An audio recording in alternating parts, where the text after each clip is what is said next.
there? Is there a dog? Is he alone? Is he at the airport? Is he on a fucking bus? Is he on the plane? Is there a clicking noise? There's probably a clicking noise. Is this a clip show? I don't know if it's a clip show. It's a fucking show. Just listen, goddammit. Hey, what's happening? Mike Schmidt, 40-Year-Old Boy Podcast. You know, that distinctive sound tells you exactly where I am this week. I'm not in a basement with a Mexican dude who's very talented at music, and I'll get to that in a second. I want to talk about that for a second. Or not for a second. I want to talk about it for minutes on end. I want to talk about it for hours. I want to sit down. I want to talk about nothing but that. But this week, spaghetti.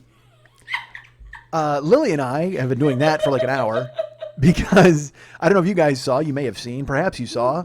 Indeed, you saw. Maybe you saw. There's a video going around. And look, I'm 2 weeks behind on this, but not really. I knew of it 2 weeks ago, just didn't mention it on the show. I knew of it 3 weeks ago when you were here last, because the last 2 weeks I've been. Didn't share it. Some things are between you and I. Particularly the Human League. Whenever I'm going to talk about the Human League, I try to keep it into the cone of silence between just me and Lily and a waitress in a cocktail bar. That's how we work it. When we're talking about the Human League, that's the only three people in the room. A couple of weeks ago, Lily was here and she was obsessed. Spaghetti. Lily was she was fascinated a couple of weeks, like 3 weeks ago, last time she was here, by there's a video online. Oh my God. And a guy remixed "Don't You Want Me Baby" by the Human League. I know a lot of you are confused right now. I can tell you the original version of that song is by the Human League. Now, you're all familiar with my remake in a nightclub with my friend Katie. I know that. That's how you've been exposed to the song, and probably your favorite version, certainly, was "Don't You Want Me, Katie." So I guess really in a way, I'm the precursor of this dude with his new remix, because I remixed this song way back when remixing wasn't even cool. I jumped in on my own. Remixed it. I think he just rewrote it into the most brilliant piece of music ever. I may have just shouted somebody's name into the middle of it. I may have kept all of the lyrics the same except for one word, but still, it fundamentally changed the song forever for a lot of people. Among them, me and Katie, and you and everybody listening. The music, the motion. Spaghetti. We are so entertained by the dumbest things. Like, I think Dave and I are entertained by dumb things. When he'll have a snare drum, or he'll just have a guitar in his hand, and I'm like, we're having fun in the basement. But here we are having fun in my apartment, just saying spaghetti over and over. So like 3 weeks ago when Lily was here, she was obsessed. She's like, "Have you seen this?" And I said, I had not. And apparently a guy remade the Human League's "Don't You Want Me Baby." Again, not to be confused with my version of "Don't You Want Me, Katie." By the way, this is really funny. Like a few years ago, I don't know, it might have been 4 years. You know, Katie's on Facebook, so she found me and became my friend or something. And then I put up a picture of us and I tagged her in it. That was me with the Salmon Bugle Boy shirt, and she and I are in a car together. And I think it was Paul Goebel who wrote, "Is this 'Don't You Want Me, Katie?'" And I wonder if she read it and was just like, "Yeah, that's absolutely me." Because obviously she has, because every time she hears that song, that has to go through her brain. She's there with her husband and her dog and whatever the fell's, on the mountain where she lives. And it comes up and she's like, "I was young once." Even though she wasn't really young then. Well, not compared to me. I was younger than she was. I mean, because at the time, what is this fucking... I was 22, probably. This is 89. I love when you do math because your whole demeanor, you like slide down slightly. Don't I? And you look up as though you're looking at a math board and you're calculating it on a giant abacus, and yeah, it's hysterical. That's not even fucking fake. That's totally true. If you saw me... You're like leaning up and you're talking and you're all excited, and then you like slide down and you look up at a math board. I didn't even think about it. Because I do it. I'll go, "When was that?" And I do this thing where I'll wistfully look in the air and I slump my shoulders and go, "Hold on a second. Let me piece that together." It's as if, honestly, it's the physical equivalent of but like when you look back and I remember it like it was yesterday, and then you disappear and there's a flashback. I do that all the time as if I'm transporting the listener to where I was back then. Awesome. With my fucking body language. It's the dumbest thing, but I do it all the time. It's awesome. It's not dumb Was at that all. when I was, and then I look into the sky and I'm like, and then we'll carry the two, I possibly, spaghetti. So, yeah, because I was 22 and she was fucking, whatever she was. Yeah, she wasn't 22, I'll tell you that. And she was banging my roommate.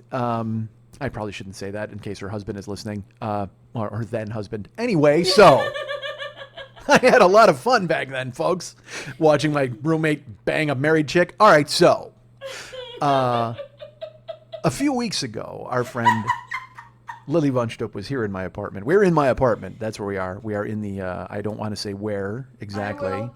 Okay, well, you didn't even know. You had to Google it. You were in a drive-through today Googling how far you were from me. You're like, where does Mike live? You forgot. But then you were able to make it over here, thankfully. I was trying to find out if I had time to go to the bank or not. I think you were trying to find out whether you had time to torment another customer in line at your drive-through. I didn't torment at all. Well, you didn't mean to, but you did. I did not. Here's what Lily did today. I'm going to share this with you. Finish this. No, I will get to it eventually. I want to share this story first. Our friend Lily, I guess, went to a drive-through today, and she was getting food. And then she went to check her phone, as we are all wont to do in the drive-thru. And she got her food and checked the phone to find out exactly how far she was from me. And also, this happens to me a lot when I'm delivering. I will check my phone before I drive because I want to know which way I'm turning on the street that's right there. You know what I mean? Because I don't want to get caught going the wrong way and then having to fucking spin around. And I don't want to Alaman left. I just want to get to somebody's fucking house. Well, So I ordered the food. And there were people in front of me, so I didn't pull forward right away. I see. I looked down at my phone. Oh, so you're not even at the exit yet? No. Okay. No. So Lily looks down at her phone and she's still at the ordering menu. Having ordered her food already, Yeah. she glances down at her phone just to make sure she gets a running start when she leaves the actual drive-thru. And behind her, lovely woman. Literally, Lily said she looked in her rearview mirror and saw this. The woman actually unbuckled her seatbelt and climbed onto her steering wheel with both feet and pressed the horn. She was just honking, doing that with both hands, like, why aren't you moving? Yeah, she's Kind of furious at thing. you. Yeah, Yeah, because furious that I hadn't moved forward 4 feet so she could place an order. listen, people need their French fries, Lily. They I do. don't know They what do. you're thinking. Look, maybe you've got time to go through your Google Maps. Maybe you got time to search your email. Maybe you got time to play a little Words with Friends. And as you Could not and have literally, been 5 seconds. you're literally, I'm sure you're playing Words with Friends, and you look down at your thing, and there's C blank NT. And you would have chosen the A, were it not for the horn behind you. Yes, no doubt. And so you looked in the rearview mirror and you said to yourself, well, this will not stand. Well, I just This thought will that not woman do. is very unhappy. And in quite the hurry. Certainly she wants to get her lunch. So let's talk about, you pulled up to the window and I want you to say exactly what you said to the window lady. I said, the woman behind me is having a really bad day, or she's a bitch. I think is what I said. That's my favorite part, is the pause. The Or woman she's a behind me is bitch. having a really bad day. Or she's a bitch. And the woman just looked at me, and I'm like, how much is her food?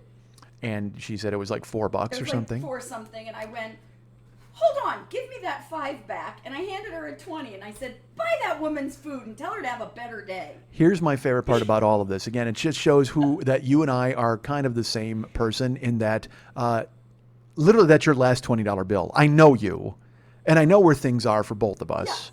And that's probably your last 20. Like for a while. I mean, because you and I are both kind of hand to mouth, and we're both, and that's how it works. We're check to check. Yeah. But because it was worth it to you, you would spend the $4 just to do that. And I appreciate that and Here's the thing. admire it. I honestly thought that woman is really having a bad day, or that woman is really a bitch. Right. And I was kind of like, I'm going to pay it forward, an act of kindness. Okay. And $4 is not going to change my life. Of course not. So I paid for her food, and then I pulled forward to the window, and I'm looking in my rearview mirror, and I watch her pull up, and she throws her money out with her hand to pay the woman, and then I see the woman lean out and say something, and she kind of folds the money back in. And So she stopped waving her hands in the air and pointing at you and gesticulating Yeah. long enough to try to pay for her own food. Yeah, so she pulled around, because I haven't looked in the rearview mirror. She was probably still ordering when I paid for my food. Okay. But so I watched her do that, and then I watched her pull her money in, and I watched her just So she was really happy. So she was thrilled that you paid for her food? laser beams out her eyes of anger that I would be kind to her. And honestly, I told the woman, just tell her, I hope she has a better day. Because I thought, maybe she's just having a bad day. So wait, she was pissed at you that you bought her She's food? furious. Furious! Her face was red, and she started gyrating her hands again because I did something nice.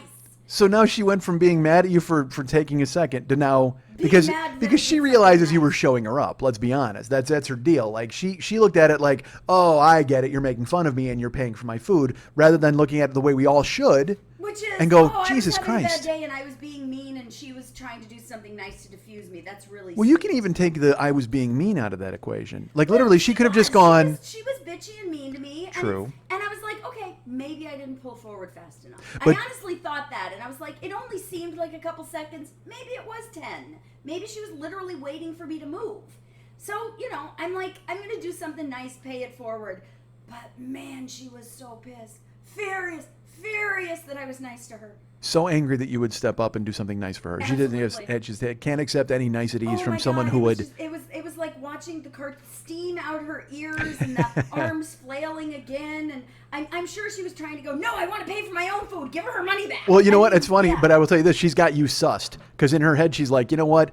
The same kind of person that would waste 10 fucking seconds sitting in a drive-thru line would also waste $4 on a stranger she's never met. God damn it! She figured you out from the jump, and she's like, she still hates you. She can't accept your hates kindness. me more. Yeah, because that was the monetary equivalent of wasting 10 seconds of her time.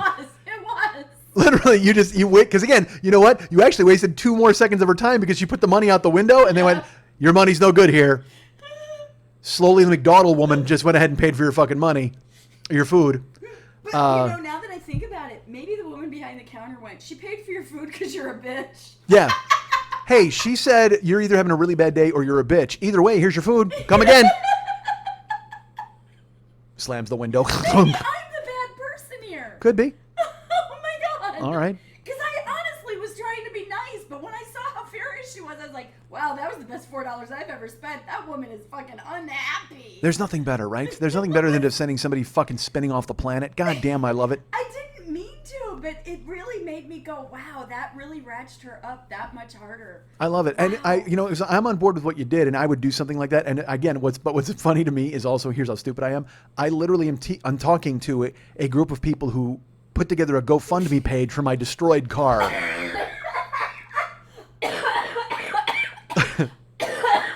You okay?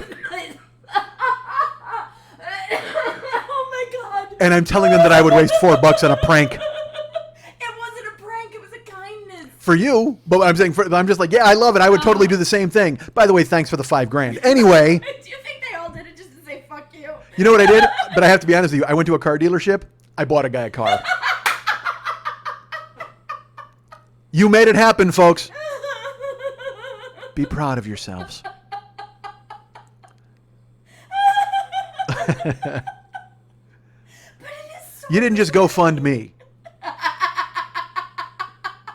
You go funded Jim.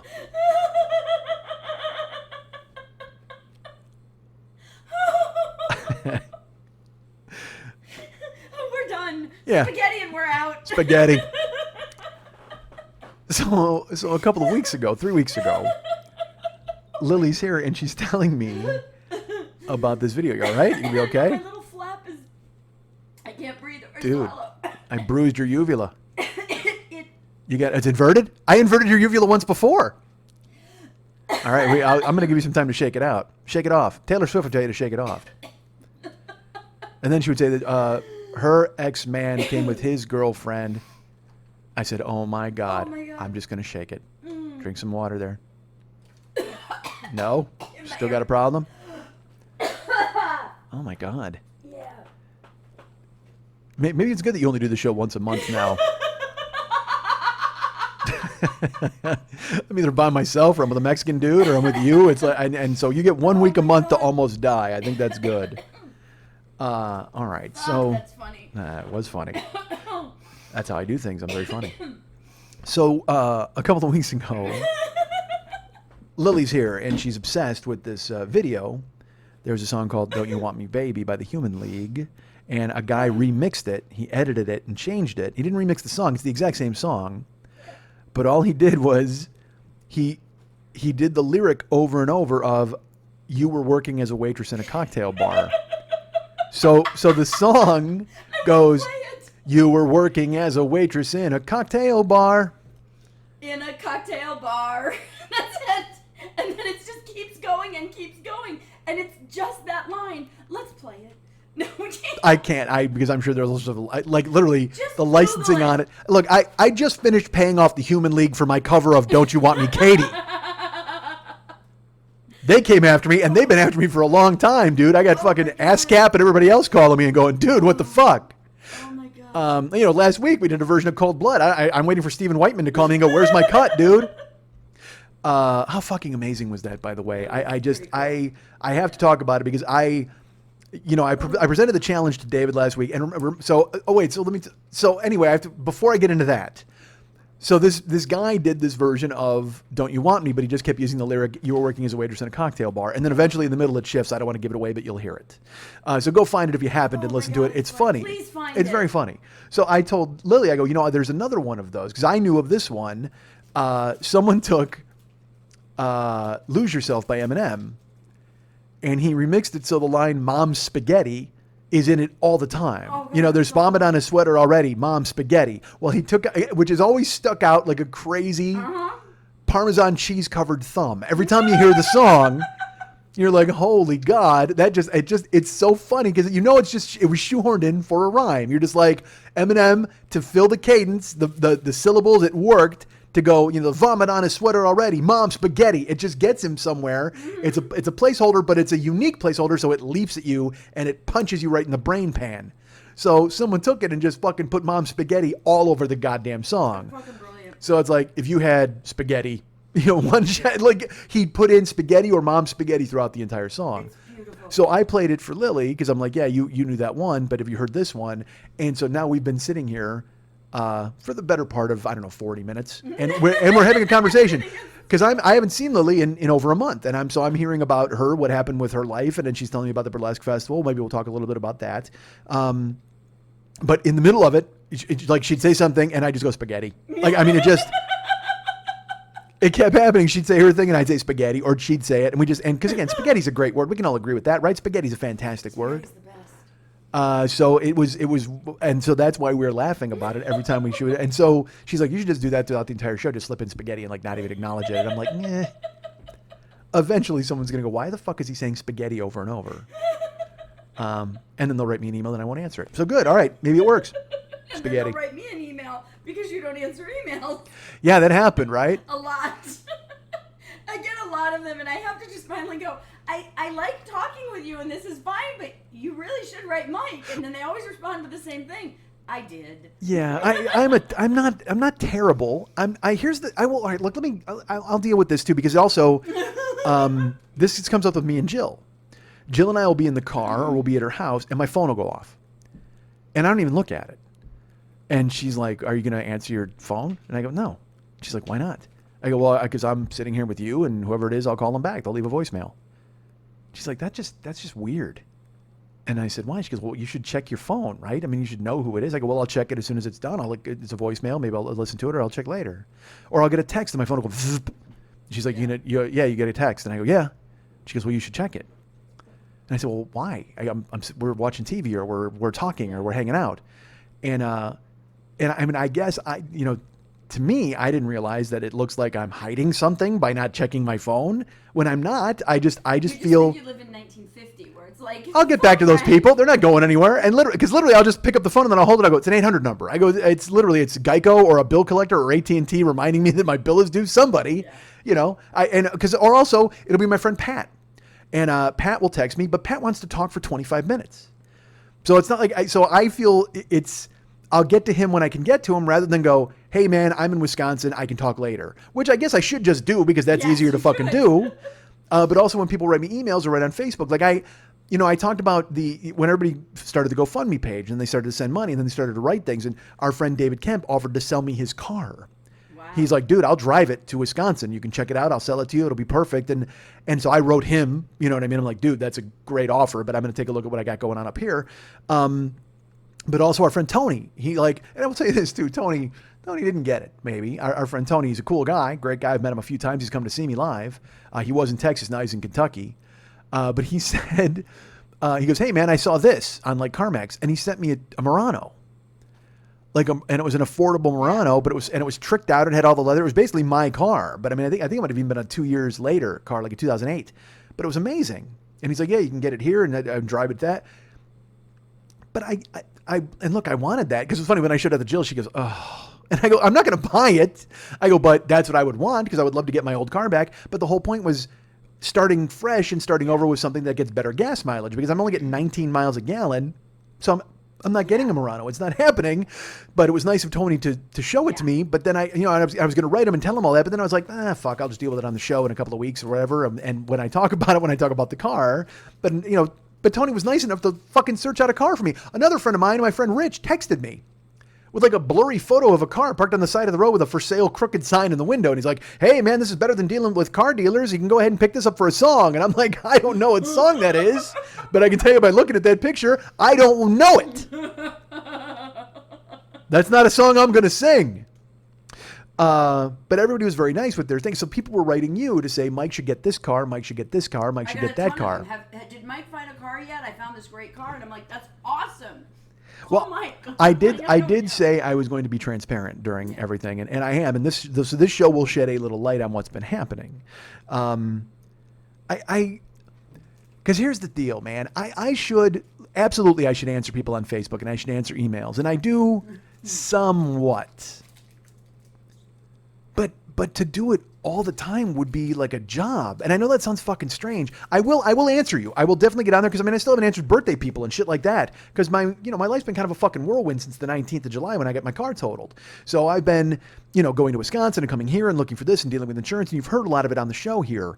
But I owe a lot of you responses, and I will get to you and I will get to them, and I will definitely let you know what's happening. Well, this show is going to, like I said, it's going to shine a light on everything that's kind of transpired. But please don't think I don't appreciate what you're saying or the notes that you're sending. It's fucking amazing. And it's ridiculous that the GoFundMe page even fucking started. I can't understand it. And we'll get into that a little bit later. But I often say, I'll tell Jill, I'll be off and I go, all right, I'm going to sit for the next 4 hours and just do Facebook and emails. And then I'll answer people's emails and stuff. And then it just gets, again, it's so stupid. It just sounds dumb, but to be constantly typing about me, you just feel like a fucking stroke. You know what I mean? And also saying thank you it needs to be said.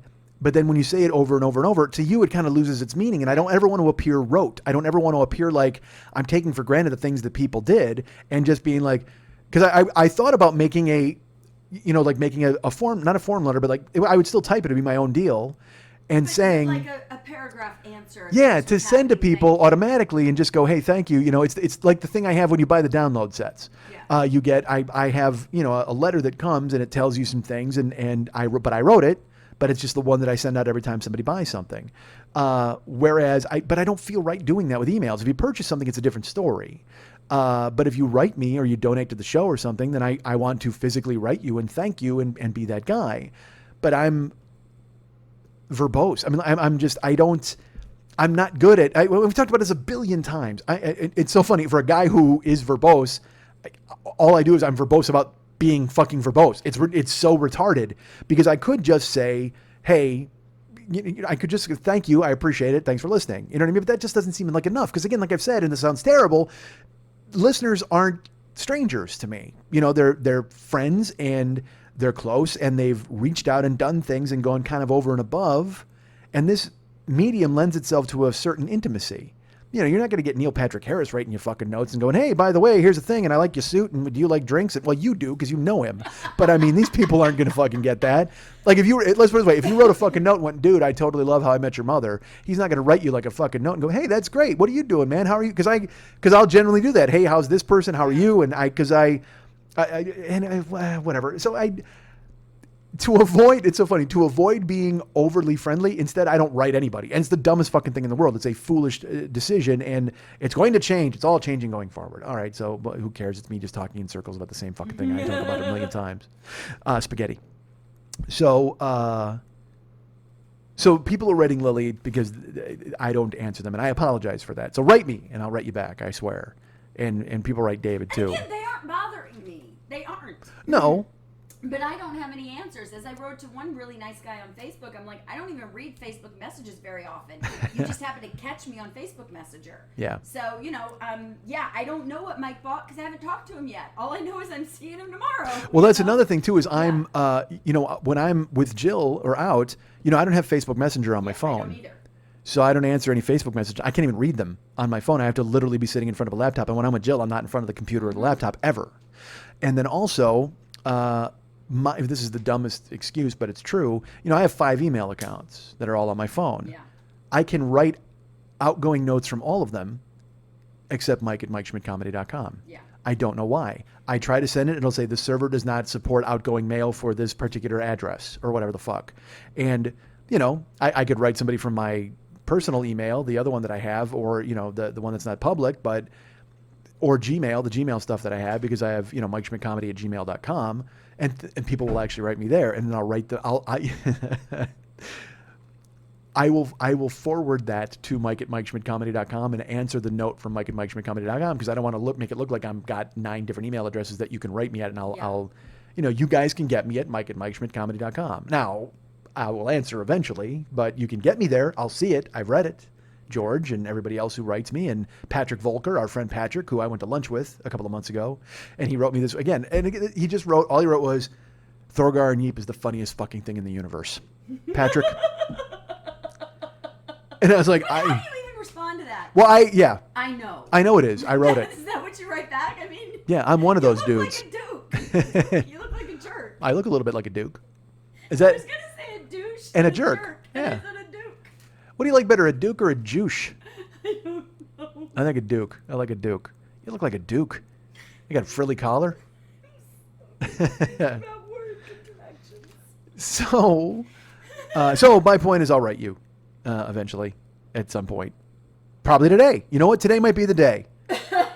As you listen to this show on Thursday, as it's climbing into your head, you'll realize, you know what? Mike did this Tuesday and he fucking wrote me. That was awesome. Or I could write you tomorrow, Wednesday. I got to be in the gym at 9, and then nothing scheduled during the day. Got to work tomorrow night, I think. Right now, we'll see. Yeah, I don't know. We'll see what happens. Things are in play. Travis Barbecue is, things are, yeah. But I'll get to all of that. But let's talk about David for just a second, because, I gave David homework last week, and now I did not know what song he was going to choose. During the show, I said to him, I go, you got 6 songs to choose from. If you haven't, by the way, spoiler alert, if you haven't listened to last week's podcast. By the way, if you haven't listened to last week's podcast, just hit play on it right now. And by this time next week, it'll be finished. So that was a long show. It was like 3:20, I think. And I will tell you this, I'm in the car with Jill, and she's playing her podcast. She played Bill Burr, and because we were just driving for a long time, and she played Greg Fitzsimmons with Dana Gould. And, they talked for like an hour and 10 minutes. And they're just like, wow, this is a lot of talking. And I'm just like, oh my God, really, dudes? Because I'll tell you what, like, I think Dana's show was $1.50. But I mean, you could talk to Dana Gould for 9 hours and never be uninterested, because he's a fucking genius and he's done so much. Like, literally, I would want to just go, hey, Dana, let's talk all about The Simpsons for the next 2 hours. And then come back tomorrow and we'll talk all about your stand-up. And then come back and we'll talk all about your pilot. You know what I mean? It's just, he's one of those guys who's endlessly interesting. He's one of those guys who has unbelievable history, and you could just fucking delve into it. You should contact him and launch the All About David Gould podcast. Dana Gould? You know what? Actually, even better. I contact him and we launch the All About David Gould podcast.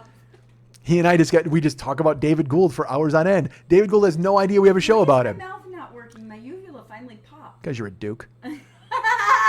Spaghetti. So, Spaghetti. spaghetti. Do it the way he does. So I listen to those shows, and like, those are an hour, you know what I mean? And like, even Bill's alone and he's talking for an hour. But inside of it, Bill will even go, where are we at? 30 minutes. And he'll look, and he's calling the clock out. And in my head, I'm like, I don't feel so bad about talking the blue lines anymore, because he's basically timing himself verbally. But again, I listen to his show, and Bill's a fucking genius. And I talked on here before about when she didn't make me listen, she listened, and I was just kind of like, because I'm a fucking weirdo, and you know that. So now every time she goes, is it okay if we listen? And I go, it's fine. She goes, are you sure? I don't want you to get mad. I go, I'm not going to get mad. Don't you understand? It's self-contained bullshit inside of me, because I'm doing a show where my car has been destroyed and all of you have bailed me out. And I had to listen to Bill Burr talk about flying his own helicopter to a fucking gig last week. Not his own helicopter, rented, whatever, but he flew it. He knows how to fly a helicopter. And he's like, yeah, I got to go edit my pilot. And again, he just sold out 6 shows at Madison Square Garden. And that's fucking amazing stuff. And I'm on here going, hey, all right, well, I don't know if I ever compared it like this. he had Uber as a sponsor. And I'm listening to him talk about Uber, and Bill Burr destroys his sponsors like I destroyed my sponsors. Only he has a lot of sponsors, and then they disappear. Like and they bail on him because he just rips them apart. Like he makes fun of them, which is what I did. And I had a couple I only had one who split, who was upset about that, and we gave him his money back. But other people who have paid, they were on board with it. Well, Bill, he has like name brand sponsors, and he makes fun of them. And one of them went viral, and everybody's like, I can't believe he does that to his sponsors. Where meanwhile, I was on a podcast symposium last year at the podcast festival, and the guy from Earwolf looked at me and he goes, you're never going to get anywhere if you make fun of your sponsors. Even Keith and the girl were like, why would you do that? And I go, because it's funny. It's funny to me to do in the context of my show. And cut to a year later, Bill's doing it and fucking getting crazy accolades for it. And he should be, because he's fucking hysterical. But this will tell you, this might explain to you what I mean. Like because I've never made it. I've never gotten to where I wanted to be. I've not worked hard enough to get to the point I think I should be. And that's my fault completely, and I own it and I wear it. But when you get reminders of it, you kind of go, fuck, and you flinch a little bit. I mean, I do the show and it's fucking successful with you guys, and that's great, and I love it, and I get recognition, and I'm able to go and perform live, and thank you. But still, it's not what it should be. I'm not where I should be. And I talked about this on my first CD, and I've talked about it at live shows, and I should be more. And that's on me that I'm not. And so when I hear other comedians do their podcasts, I hear them talking about being successful and doing their gigs and those things, and I go, they're not doing anything I'm not doing. They're not better, they're not funnier, they're not this, but they work harder, certainly. And I'm not jealous of their success, but at the same time, I'm like, fuck, this is on me, because I've never worked as hard as Bill. I've never worked as hard as those guys. And I might not be as talented as Dana or Greg or Bill at all. I'm not saying I am, but to listen to them, I can go in the moment, I can do this. I can fucking do what they're doing. And I hear them, and I do it every fucking week. And I've been doing it for 8 goddamn years. And so you get that thing, and you get your hackles up where I'm like, yeah, fuck. And again, that's all my mind trick numbing bullshit where I just go, fuck, why they do this and I can do this, but they, whatever, you can spin off. So that's why when Jill's just like, do you want to listen? I'm like, yeah, because I want to listen, because Bill Burr's fucking hysterical. And Dana and Greg are hysterical. But one time she's listening to Bill, and Bill's doing an Uber commercial. And he makes fun of it. And literally he's like, he goes, yeah, you get drunk at the bar, you cunts, and you got these guys pull up, and they, it's great. It's like having a car slave, and he shows up, and he just, he has to take you where you want. He goes, no, I never use it. I take cabs because, fuck Uber. Like literally, like he's doing that. He's making fun of them. Yeah. And we're laughing because it's funny. And Jill's laughing, and I'm laughing because it's funny to hear him do. Because he's a fucking, to me, he's a genius. And so I'm hearing him on his incredibly successful one-man podcast, Destroy Uber, who are paying for the privilege of being destroyed. And we're laughing about it, and he's making fun of Uber and the drivers and making fun of the system, but they're paying him for that. And then eventually they wound up leaving because we've listened to 2 other shows and they're gone. So I don't know if his contract ran out or they got tired of getting bashed or whatever the fuck. But literally that ended, and we're listening, and then and Jill's like, oh, did you call yet about driving for them? Because I'm going to start driving for Uber. And again, this is all me, but I've felt so small, so terribly small in that moment, because we're listening to a world famous comedian who I think I'm on a par with to a certain extent. I'm not as talented. I don't work as hard. I guess that wouldn't make me on a par with him. I don't know I guess I'm on the par with him in that I'm ambulatory and I breathe. Literally, that's it. We have the same inner organs and I can walk. There you go. That's what I got in common with Bill Burr. Holy fuck. So that's what I have in common with him. That's where I'm on a par with him, is that we're both breathing human beings and we talk into microphones. But he works hard and he's fucking made it, and he's carved out this life for himself, and he spends all this time destroying Uber, making fun of it, and we're laughing, and it's fucking great. And then in this almost like 5 minutes later, hey, are you, I have to, that thing he just made fun of and destroyed and laughed about, I have to do it. Like in the second I was laughing about it and joking, because again, it was hysterical what he was doing. But then I just went into this fucking shame spiral of, oh fuck yeah, I'm not him. I'm not them. I'll never be them. I I'm going to be the thing they just made fun of for fucking 10 minutes. And I have to in order to live. And it was nothing. Look, and again, it was nothing anybody said. It's all self-contained nonsense in my skull. Because Jill, I will try to explain to her why I feel a certain way, and she'll just be like, we're weirdos. And I'm like, yeah, we are kind of weirdos, I guess. I go, but I have my own brand of weird, and you've got your own brand of weird. And I'm trying to explain to you where my weird comes from, but it's that thing, and we all have it. You know, if you might work with a guy and you think he's a dickbag, and then he gets promoted, and you're like, fuck, why does that guy get promoted and I don't? It's just that weird inherent thought you have that you should be more, or you should have gotten something, or you worked hard enough. Well, look, I recognize that I've not worked hard enough, and I've not done the things that I'm supposed to do. But literally in that moment, we listened to him make fun of Uber and Uber drivers and how it was stupid and it was like the most ridiculous thing in the world. And I'm like, they're paying him for the privilege of destroying their service. Oh, and by the way, I have to, once I buy the car that my fans paid for, have to sign up with that service to earn a living and stay afloat. And again, I'm not bitching or saying, oh my God, I'm saying I should be more, and it's all on me. I recognize it. I fucking own all of it. This is my fault. But that doesn't make it any easier to swallow in the moment, where it kind of collapses upon you like a ton of fucking mental bricks, and you just go, oh yeah, I'm that guy. I think I'm not. I think I'm better. I think I've got more to offer, and yet I'm going to be cleaning puke out of the back of my car, like Bill made fun of those other dudes for doing. It's just it's fucking raw sometimes, man, and it's your own fault. Like I said, it's me. It's all on me. I totally get it. I'm not blaming. I'm not pointing fingers, and I'm not like I should be Bill. No, none of that is fucking true. You know, I've been doing this 8 years, and I've been lucky enough that you people out there supported me. And for you to start a GoFundMe page and send me $5,000 is fucking ridiculous. If anything, that shows just how much I've reached you people and how many people I've touched and how successful I am. So there's levels. But listening to that moment where he's destroying Uber and making fun of it and all that, and then in that next flash of like, oh, I got to call them. Yeah. You know the thing he just fucking destroyed? This guy that I think I'm on a par with? I gotta do that.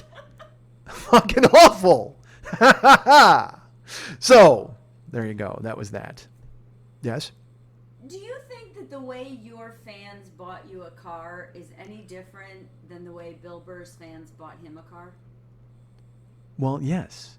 He earned it. He went out and did shows and he sold tickets. But you don't think that the fact that you give this podcast away and people see the value in it, that they give it to you rather than a quarter at a time for a subscription, that they give it to you in a chunk when you need it? You think it's any different? You think you didn't earn it?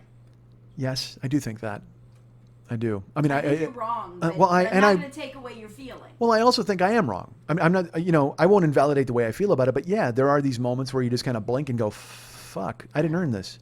But I mean, I'm sure anybody thinks that. I'm sure Angelina Jolie wakes up, looks in a mirror, fingers herself because she's so hot, and then goes, "Fuck, I didn't earn any of this." You know what I mean?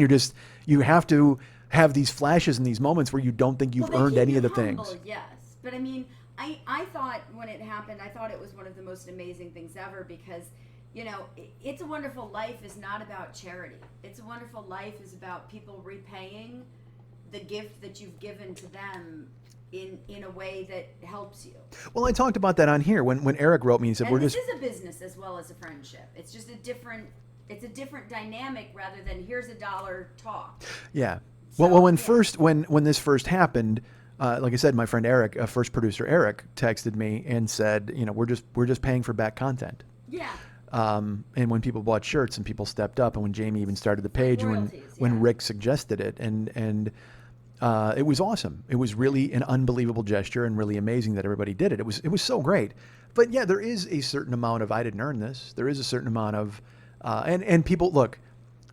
Jamie texted me and said, "You do whatever you want." Like she's been really nice, and everybody said, do you? And even Jill. I mean, I love Jill.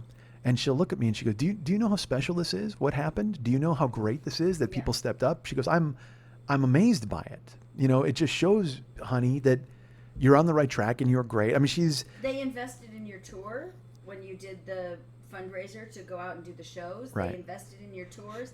I mean, you've got you've got that new economic diagram that works for businesses now. Well, sure. Where Someone you're- told me there were a handful of people, 20, who were like, you should start a Patreon page.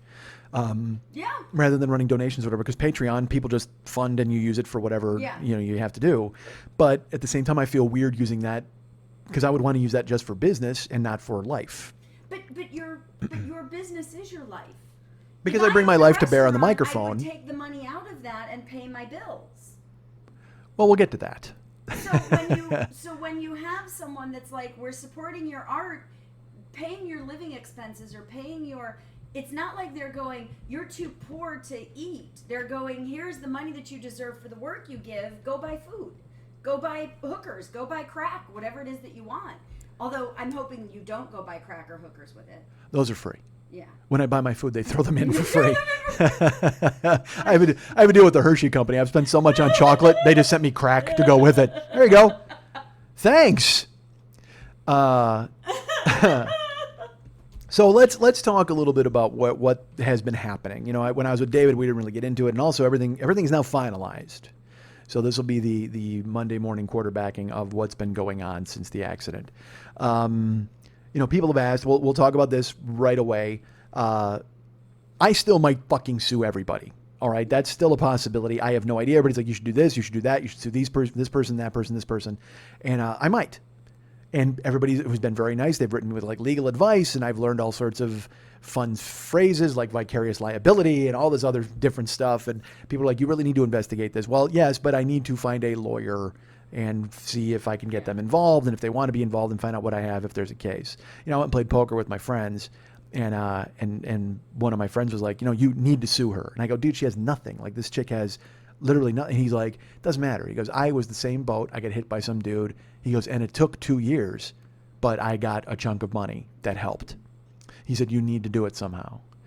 So, I've been to this person's Facebook page. I don't know if I've talked about it on here. I have not called her. I've called her 3 times and left messages. She's never called me back. I found out I got a letter from Allstate saying that she's not covered, so they're not going to be handling the claim or the loss. I think I told you guys that I found out that she had been in an accident just prior to being in the accident with me, and there were injuries, and there were lawyers and stuff looking for her. And then I went to her Facebook page, and she was sitting in a car behind the steering wheel, in the driver's seat, and it said, off to Vegas for a great holiday or wedding weekend with my girl pals or whatever, and she was driving. I don't know if she rented it or she was in a new fucking car, because her car was destroyed. There's no way it was her car. And when I saw that photo, that's when I went, I'm suing the fuck out of this chick. I got to figure out how. It's just a matter of getting a lawyer and getting it all squared away. I've only been back in town since Friday, basically Friday afternoon. So it's Tuesday and I've been working. But it's all on the table as far as what's going to happen to her. Geico, let's talk about them. They fucked me. I think I covered it all on here, and I wound up looking for new insurance because I had to buy a car. As you know, folks, you're aware of that. You all funded it. You made it happen. So I was going to buy a car here. Dave, who runs my auto body shop, Dave was like, well, I've got a Corolla coming in, a Camry. It's a nice car. It's like $5,000 if you want to wait, but it's going to take about 3 weeks, maybe a month. But I'll get it. I'll fix it. I'll go from lights to taillights and make sure it's in perfect working order. And it's yours, mate. It's $5,000. And I said, well, that's a great offer, and I appreciate it. But it was a 1999 Camry, one owner. Well, I trust Dave, because I even said to him, I go, dude, 1999 is old. He goes, right, but it's only got 70,000 miles. I've maintained it for this woman, so I've taken care of it. I know she's the only owner, and I can attest to the fact it's had proper maintenance, and we've taken care of it all the time. I will take a look at it, and I will tell you if it's worth it. But right now, I say it's $5,000 because I know what I've done to it and the work I've put into it. And I said, that's, again, a great idea. It's just there's a couple of things. One, I can't wait a month because literally I need to be on the road making money to pay bills. Even though you guys were great enough to send me what you sent me via GoFundMe, there are still bills to be paid. And I again, work in a sauce-based economy, and I have to drive my car and bring people ribs. So that was that. Also, if I was going to Uber, I could not in a 1999 Camry. That was the major drawback. The month I could have probably finagled with what you guys gave me and what Geico wound up giving me, which was, like I said, $3,500. But then there were the storage fees. But then I was lucky enough to sell my car, and we talked about all that. But between the money I did get, I could have made it work. But Uber is, sadly, a key component going forward for me, because I'll just tell you, things are falling apart at Travis Barbecue. I knew when I was in the accident, and that I wasn't going to be working for a while, and things were changing over there anyway. I have to get out of there. I'm 48 years old. I've been there 2 years. It's that thing where I settle. I do that all the time, where I'm like, well, I get cash coming in, I'm okay, and you can get fat and happy. You know what I mean? Where you're just like, well, I got money, and my bills are paid, and I get to see my girlfriend, and I'm in love, and that's pretty cool. But in reality, I need to be doing more. I need to be getting my headshots. I need to be doing voiceover stuff, all that stuff that my friend George writes me about every week. Thank you, George. Blind George. I don't know if I should call him Blind George. He knows he's blind. Do I tell the audience that he's Blind George, or do they to discern him from the other Georges who write me all the time? He's George, our friend George, double G. But he writes me all the time and tells me what to do, spaghetti. So I'm just saying that I could have made it happen with what you guys gave me and stuff, but I needed to get back on the road and start working. But Uber is unfortunately a key component to what I need to do, because I can make my own hours. So if I want to work fucking 4 12-hour days and then take the rest of the week off and record and do whatever I got to do, then I can do that, and it makes sense. I've done a lot of research, talked to people who've driven for it, and I've heard bad stories and I've heard good stories. My buddy does it, and he works during the day like 9 to 5, and he's making really good money and doing well. I talked to another guy who works at night, and he literally cleans vomit out of his car every week. He's been punched in the face from a guy just for no reason who was drunk and just punched him, and his friends then his friends grabbed him and go, "Oh, sorry, man, sorry. He's out of control when he's drinking." And I don't do well with that. I don't know. I don't know what I would do if a guy just punched me in the face in my car. I don't know what Uber's liability insurance is. The stories. Well, I don't know what Uber's liability insurance is, but they better bump it up as they do my background check. I love it because I've signed up. They have to do a background check on me, and I'm hoping it doesn't include listening to episodes of this fucking show. I can't. Hey, did you beat up a Nissan once? Did that happen? Yeah, I might have. Did you try to fight an old man at a Trader Joe's? Well, tried's a strong word. I mean, like literally. Did you almost date rape a chick once? Well, almost is, again, strong. So, could you show us the move? I could, I guess, honestly. I'm dating someone, though, so I'll have to do it on a guy platonically.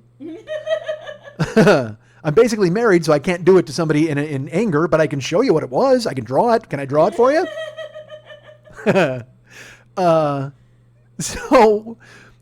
So Uber is like a key component. So I couldn't get like a 1999 vehicle, no matter what fucking old lady's been driving it and how good a shape it is.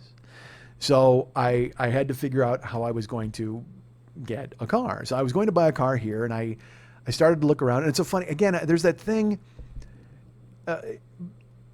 I made the joke earlier about how you and I are both kind of check, and we're chasing our dreams, even at 48 and your age. We are chasing our dreams. Age? Well, I don't know if you want me to reveal exactly. I don't care if people know I'm 32. Well, okay. I thought I didn't throw. I'm 49. All right, so my 49-year-old friend 50. Lily Von Stupp, and Yeah, I basically. I love it. Sure you do. Well, like I say, I'm 50. I always say that, and then Jill kisses me and goes, "You're not 50," and I go, "But I'm close, sort of," and she goes, "You're not 50, honey." But she's like, again, she's so much younger. Like she doesn't even count. You know what I mean? Where it's like, you don't even get to talk about being old yet. You're younger than me. And so I'm old, and you don't know what it's like to be old. So stop. You know what I mean? Like, hey man, your hips don't make this noise. So you know what? Go ahead and just, enough. My hips don't make a noise, by the way, unless it's woof. Ooh. Yeah, that's right.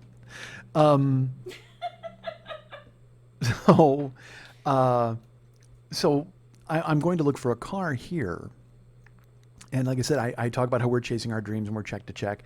And you would spend $400 on a prank, and I think that's funny, and I might too. Well, when you wind up in this situation, like where I basically didn't have a car, it's tricky. Because like I said, Dave said he had a $5,000 car and it's a 1999 and it's a good deal, but it's like I can't Uber with it. There was a plot, there was a strategy into why I couldn't get that car. But then there are people, you tell them your plight, you tell them where you're at, and they basically say, well, it's funny, you do this to me, actually, Lily. Well, because I can be gloom and doom, and I'll be like, all right, man, we've got, this is terrible, and this is over, and I don't know what to do. And you always were like, when my car was fried, you're like, well, here's what you do. The Pizza Hut's walking distance, you can get a job there. And then you can get another job, a walking distance at another restaurant, and then you just don't have a car, and then maybe you move out of this apartment and you save your money. And I'm just like, whoa, dude, hold on a second. And it's because you're in triage mode, you're in damage mode. You're just like, dude, look, if everything's fucked, this is what you got to do. Well, you need money. You always present it as though it's the end of the world when it's really usually not. Yes, but then your solution is even more of the end of the world. Like You know why I do that. No, I don't, honestly, because it drives me crazy. You realize that you're not at the end of You always, you're like, dude, you can go work at Pizza Hut and then you can work at McDonald's. You can have a job at each place and like work during the day at one place and work during the night at the other place. And then you can walk or take the bus wherever you go. And it's like, when you're doing that, and literally I go, because we're trying to find a solution. Like as we're talking, we're bouncing ideas off one another. Dude, your other solution should just be, hey, you know what? What'd you get in that GoFundMe page? Buy the biggest gun you can and put it in your mouth. Because, I mean, every other solution you're proposing as far as Pizza Hut and McDonald's and a bus, dude, I'm not 22 anymore. But you aren't in as dire strait as you usually think you are. Well, but you're always in the situation you think you're in. Right. And so if friends present to you, oh, if things are so bad, then go do this, you have a tendency to then go, fuck that shit. I'm going to figure out how to get out of this. Well, fuck yeah. But it made you stop sitting here going, what am I going to do? What am I going to do? Well, it pushed you into that next thing. Yes, but it's not like I ever thought everything was ruined and over with, but you get that moment where you get to sulk. I had a conversation with you that was kind of disturbing. Well, because I didn't know what the fuck was going to happen. And I told you to go work at McDonald's, and you went, no, I'm not working at McDonald's. I'm getting a real job, and shit's going to happen.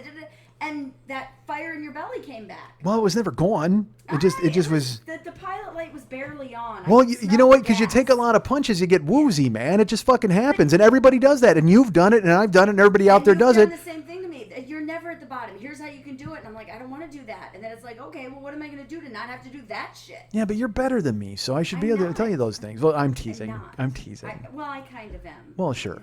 That can't be doubted. Norman Lear likes me. Spaghetti. The music, the motion. Spaghetti. So you will do that to me, but you're coming from a friend place, but also at the same time it fires me up, but it also makes me go, what the fuck? Is that all you think of me? As a bus and McDonald's and Pizza Hut? That's what you think of me as a person? No, but I have to throw that shit at you to get you to go, fuck, I better do something. Well, but I'm still going to do something without you having to strip me down to the nub. Like, what's funny is, hit rock bottom and move back up. But it's funny you would say that, because Jill always, whenever anything happens, like when the shit happened with the car, she'd be like, it's all, you know what, it's up from here, honey. I love you so much. It's up from here. And then Geico happened, and she goes, honey, it's it's bottom, but that's fine. You just crawl your way up, and everything's going to be fine from here. It's going to be great. And then I was supposed to get this thing, like literally things happen all the time, to the point now where Jill has come around where she'll say like, well, this should be like this, but this is you we're talking about. Like I swear to God, she sees it. Thank God. Because I even say to her, I go, honey, I love you, but you see it, right? And she goes, I do. I've never seen it like this before, where it looks like because again, I will, and I'm not like, oh my God, I just fell into a manhole. I mean, but truthfully it is. That's what it's kind of like, where things will just happen. And I go, what the fuck? I mean, my engine light will come on, and then the car gets totaled, and then I don't have the fucking insurance because 2 weeks before I cut the nub. I'm like, what the fuck, dude? What's happening?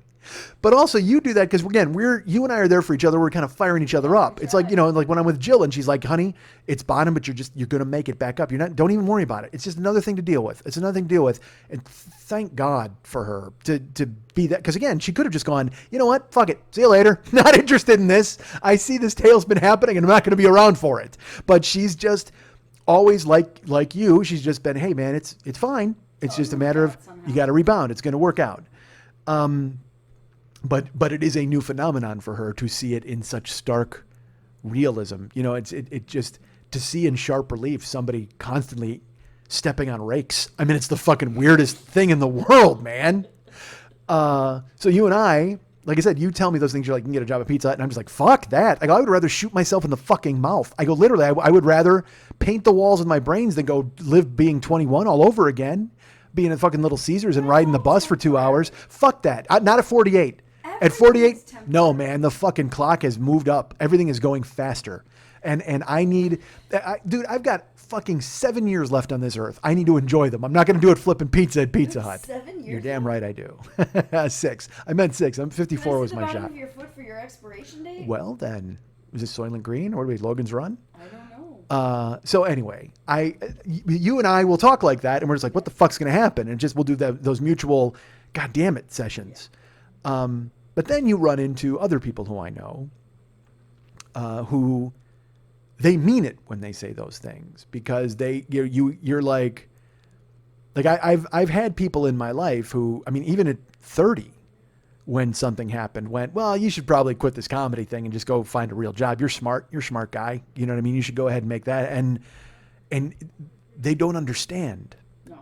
You know, they don't understand. This is my job and my life. This is what I have to do. It's what I do. It's the only thing I can do. I mean, I could, you know, I could not get a job in an office. Because I've spent, you know, my resume would say literally 20 years entertainer, 2 years driver for barbecue house. Like that would be it. I would have no touchstone. I'd have to start at the bottom of wherever the fuck I was going, because this is what I do and I do it well. But they don't, again, I used to always say, and it was a phrase that's now haunting me. I used to always say, I'm gambling a normal adult life for a payoff that could be 20 times what you're going to earn. Yeah. Whether in recognition or money. Well, and now it looks like I came up snake eyes. I mean, it literally looks like I tossed a 7. You're not over. I don't think I am either, but at 48, it's not as cute to say that as it was at 24. You know, at 24, you went, hey, man, I'm gambling my entire normal adult life. That have paid more than most people would make in their life. Right, and I made mistakes when I had them. I mean, I was making, if you would have, again, I didn't work the entire year. I told you I had this conversation once with Katie. She was dating a guy who was a construction worker, and she was busting my balls about comedy. And she's like, you know, you should, when are you going to stop? You should, you know, if you're only playing these like bars, these dive bars, you should probably look into getting a real job. And this is when I was 25 or whatever. I had just started. And I said, well, no, you don't understand. This is kind of what you do. This is essentially college. You know, I'm doing this and this is what I have to do. She goes, yeah, but you got to get a job because Kurt, you know, he makes a lot of money. He's doing really well. He's younger than you even, and he makes more money than you do. I go, yeah, but it's not what it's about. Right now, he couldn't do what I do. I couldn't do what he does because I can't fucking chop trees and build drywall, whatever the fuck. And she goes, yeah, but he makes like $25 an hour. I said, yeah, I make $100 for a half hour. She goes, yeah, but you don't work every day. And I said, yeah, I don't have to. She was pissed. She was just like, well, you're missing my point. I go, you're missing my point. Yeah. I said, I can go walk into a bar and talk to people for 30 minutes and get $100. And back then I did, you know what I mean? And that's when I was writing on the show. I mean, if you would have prorated it out, granted, I only worked like 8 months, but if you I would have made like $280,000 for the year. You know what I mean? It was like a retarded amount of money. But then, of course, I spent it all on sushi and nothing, and then I wound up going, I can't wait to get my next writing job. Still waiting, 10 years later. But that's my own fault, because, again, I didn't press, I didn't work, I didn't do those things, and those are lessons you learn along the way, as we all learn together, correct? Yes? Yes. But I have people I know who not only have said, hey, maybe you should stop that and move into this, but then when the car thing happened, my friend's like, hey man, you should you should just buy like some, you know, $3,000 car and just run it into the ground. And I'm like, dude, a $3,000 car has already been run into the ground. Yeah. And he's like, well, no, people drive their cars like forever now. And it's like, they're built really strong. I go, dude, I trust me. Cause I went to Craigslist and I went to CarMax and I tried to find cars in that price range. They weren't working. They weren't going to be what I needed or wanted, especially if I was going to be driving for a fucking living. It wasn't going to happen. And so I said, nah, I go, I have to go to a dealer. And he goes, well, you shouldn't have a car payment, especially with, you know, you've got no real job. You've got nothing. You shouldn't have a car payment. So you should just go buy something. And if it's shitty, it's shitty. And then you just try to save your money. And I go, yeah, I know. I know how life works. I've done it. I've lived it. I'm still here telling the fucking tale. And it's always kind of worked out. I've been lucky enough to where I've either grabbed a job or had somebody nicely step in, or you guys help contribute. People have helped. So it's worked out.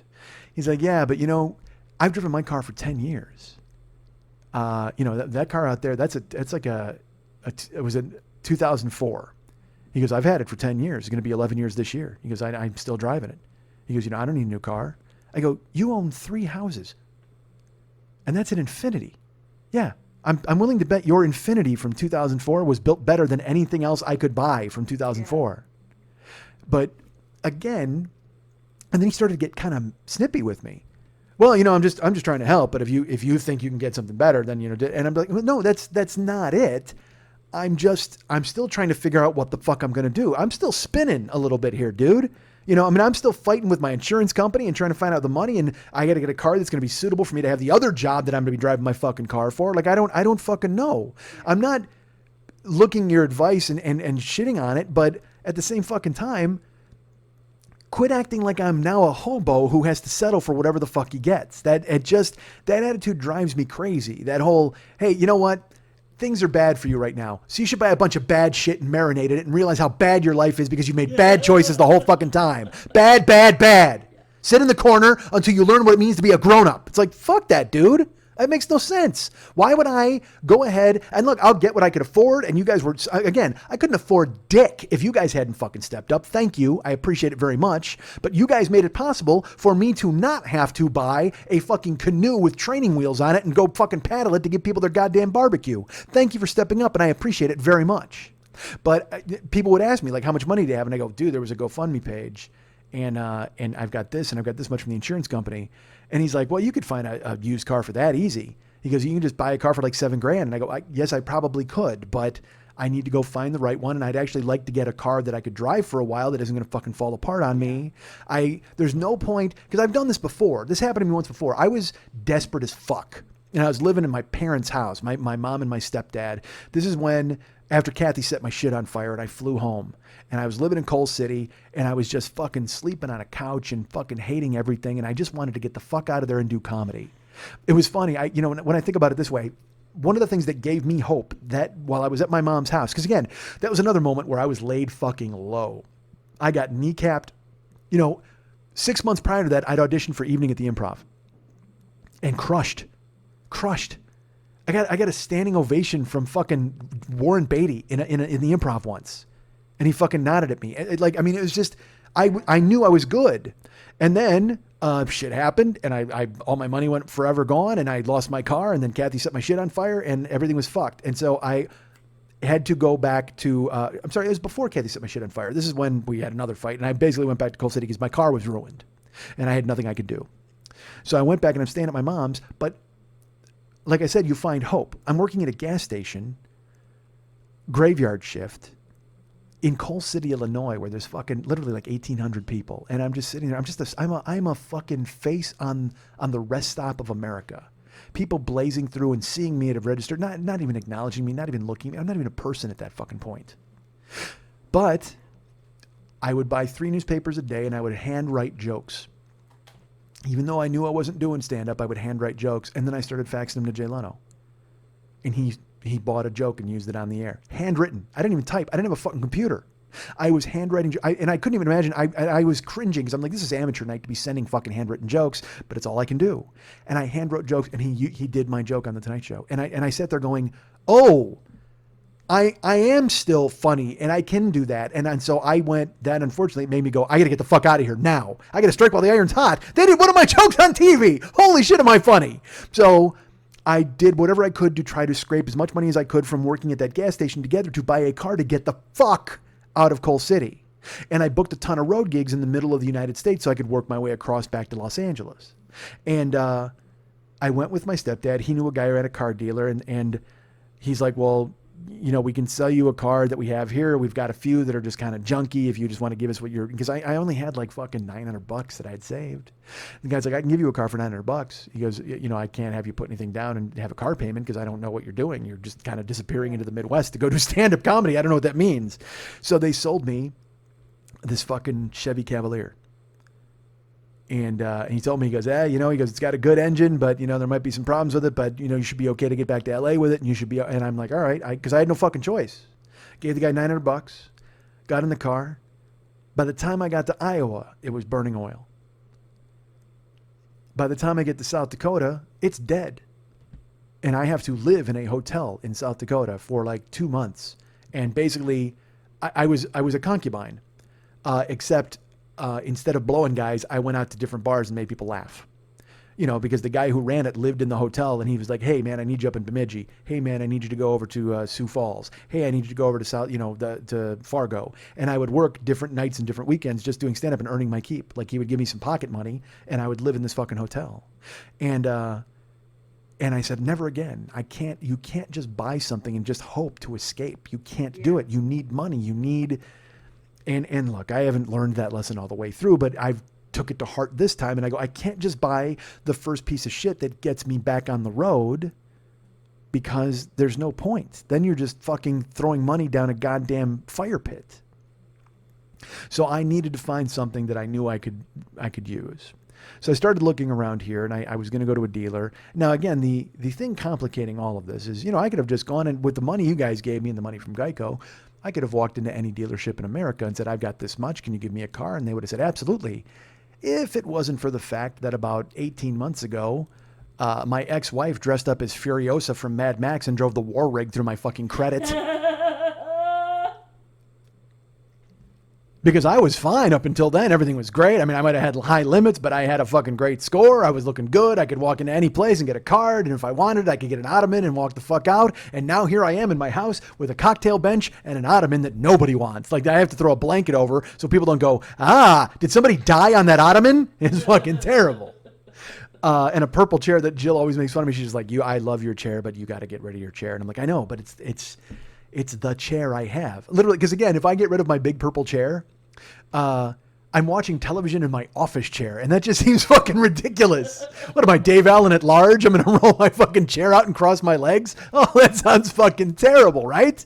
I can't. This is I'm at a desk now, so I should be in an office chair because it's ostensibly an office. I mean, it's just, I write it off as an office on my taxes because it's a part of my house. So that's good. But over there, that's for an overstuffed purple chair. That's the living room. That's television. I can't watch Cupcake Wars in an office chair. That gives far too much import to a show like Cupcake Wars. That's like I'm in a conference room going, all right, pitch me your best cupcakes, people I've never met. And then for an hour every week. Hey, or every day, actually. It's every day I tape it. Fuck that. I can't be watching TV and sitting in an office chair. That's just wrong. That's wrong. I need my big stuffed chair. And Jill's always like, you need a couch. We got to get you a couch and all this. We got to look into it. And that's true, except I need my carpet changed too, because I've lived here for almost 20 years and I've never changed the carpet. They need to do that. Well, yes, they do it for free. But here's why I haven't had them do it yet. Then I would have to move all of my stuff out of the house and have them put in new carpet. And fuck that. I don't want to make that effort. All of your stuff? True. What are you going to do? Let the air out of your bed? You really don't have a lot of furniture. You could put everything you own in your kitchen. That purple chair is not a hologram, ma'am. That has heft and weight, and I would have to lift it and move it, for fuck's sake. Don't even. Are you going to get up and try to lift it? Really? I have 2 desks. My TV alone. Hey, all right, look, I'm going to be honest with you, and this is going to sound fucking ridiculous, but it's the total truth. One of the reasons I don't want to tear the house down, quote unquote, and put in a new carpet. Oh, I know. I know what you're going to say. I don't know where all the plugs go. Oh my God, that is so easy to do. I don't know. I would have to take a picture of it and then do it and try to mix and match it. Label them all. I don't know where DirecTV goes, and I don't know where the computer goes. I don't know where everything goes. No. No, you go behind my TV and you know what it is? Spaghetti. End scene. It is just a huge plate of fucking spaghetti. Like, I wouldn't know what the fuck to do with it. It just looks like a goddamn hot tub full of ramen. I got no clue where any of the plugs go. And I know, label them or look at them or pull them apart. Don't touch anything. Please don't touch anything. Because honestly, one of them, like one time I bumped something and and DirecTV didn't come through anymore. Oh, it wasn't me. It was the cleaning crew. They were back there dusting and they bumped a plug and I turned my TV on and it wouldn't turn on. And I was like, don't touch anything ever again. Nobody's allowed to clean behind the television set. Because she actually shimmied her little tiny body back there. And I'm like, there's no dirt back there. Oh, there's dirt back there. Stop your nonsense. Well, again, because you know why? Because my life went into a tailspin and I can't hire anybody to clean my fucking house anymore. Look, I've been on the road like Kung Fu, walking the country trying to find a car that works, all right? I can't be bothered to buzz out a chamois. Snatch the key from my hand, grasshopper. If it starts the vehicle, you may drive off. If it does not, your journey starts anew. I can't be bothered to Swiffer this fucking joint. I gotta find a life. So fuck, the carpet is awful, but I don't, and Jill is just, and I feel, it's embarrassing, man. I love Jill. She's used to nice things. She's had a nice life. She has a great job and a cool place. Move your furniture and label your stuff so you can. She said the same thing. She would do the same thing, but I can't make you do that or make her do that. That's shit I'm supposed to do, and I guess I get it. I understand it. I got 15 cases of water to move, for fuck's sake. That's more than my furniture, for God's sakes. Holy crap. I got 2 desks, and I don't want to disconnect everything because I would never know where to plug it back in. That's the truth. I swear. That's honestly, it's not even the effort of taking everything out. Because dude, when I had bed bugs, everything went out into the fucking courtyard. I had to do that. The whole house. When I got the fucking bed bugs, I should have had the carpet changed. Fuck it, go in and do it then. That's what I should have done. Fuck yeah, I should have. But instead, I brought it all back in because again, I didn't know what the fuck was going on in my life. Will they paint and do the carpet for you? They have to. It's California law. Let's do it then. I will help you. We'll surprise Jill. Don't listen, Jill. Well, yeah, but the thing is, by the time it's done, I may be living in Wisconsin. So, honestly, why do I want to go through that? If I'm going to take everything out of here, it's going on a fucking truck and then on a plane and going to my new house in the Midwest with my beautiful fucking wife. Honestly, I don't know why I would even go ahead and part of me also wants to do it just to be a dick. Like, make them do all that shit and then go, yeah, by the way, I'm leaving. You know what I mean? Just because I've been here since 97 and they've never painted and they've never changed the carpet. So yeah, I know. It's just, and again, I'm not an animal. It's not like I've got all sorts of fucking. It's not terrible. No, except for the chalk outline. But other than that, everything seems to be fine. I would not have known that it hasn't been 20 years. I would have said it's been 10. Yeah, it's been a while. Yeah. But and I got so much Irish lace up in the corner. I'm waiting for a leprechaun to pop out and give me his gold. So yeah, but it's funny though. I say we didn't paint, like they didn't paint here. My ex-wife tried to paint in here one time. Yeah. Like she painted the ceiling. Like I remember when it happened, I was just like, what the she was fucking bananas, man. I don't even know. She ran a roller. It's a stucco ceiling. Yeah. Why are you painting a stucco ceiling? That just seems like that's something a crazy person would do. And again, she was like, I'm going to paint. She painted like 4 strokes on the wall and then painted the ceiling part and all in these weird sections. She kind of gave up. Yeah. Well, I don't even think that she was. Part of me is like, I don't even think she did it to paint to make the place look nice. I think she was just like one afternoon, just like, fuck this. I am so bored. Her painting was the equivalent of Humphrey Bogart like rolling those steel balls in his hand in the Caine Mutiny. It was just something to fucking do, and it indicated how crazy she was. But then, when she was done not painting the apartment, she loaded up the war rig and destroyed my fucking credit. To make sure I couldn't buy a fucking car. So I didn't know what the fuck I was going to do. I looked around because I could have gone into a dealership and gone, dudes, I've had this, I've done this, but no more. I can't. I'm persona non grata. I can't do it. So I was trying to figure out, again, I was going to buy from an individual person and go that route, but I also didn't want to do that unless it was going to be the Camry, but then that was too late of a Camry to go ahead and use for Uber. It was this fucking bizarre circle. And everybody was very nice and offered the money. So I had the money. I just didn't have the means because I didn't know where to go. And then Jill said, well, I will help you do this. And, when I was here, I wanted to go out and look for a car. But that was another thing. I didn't have a car to go look for a car. I know that thing. I didn't have the luxury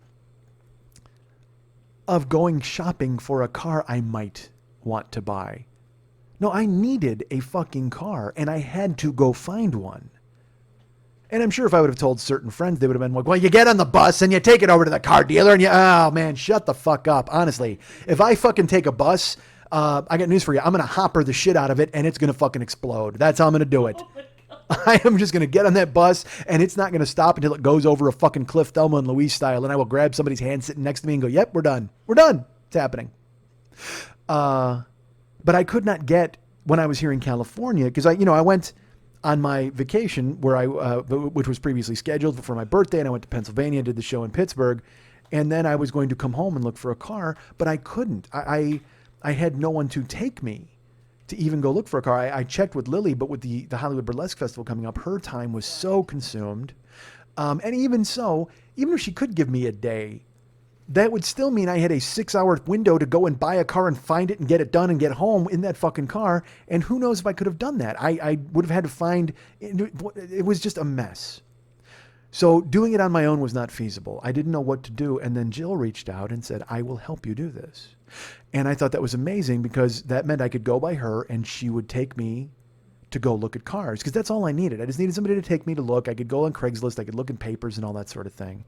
I said, honey, that's amazing because nobody here can drive me to go look for a car. Thank you. If I come there, you can take me. I mean, I'll try to do some research on Craigslist and find local people there and see who's selling a car. And she's like, no. She goes, I can help you buy a car. Like I will go, we can go to a dealer and I will sign with you. And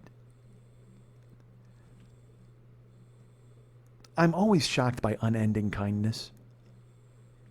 And when you guys do it and when Jill does it, it's just, because again, you get in your own head and you're like, I don't deserve this, or I shouldn't do this, or I've made mistakes, but I'm lucky that there are always people who are there to pick me up.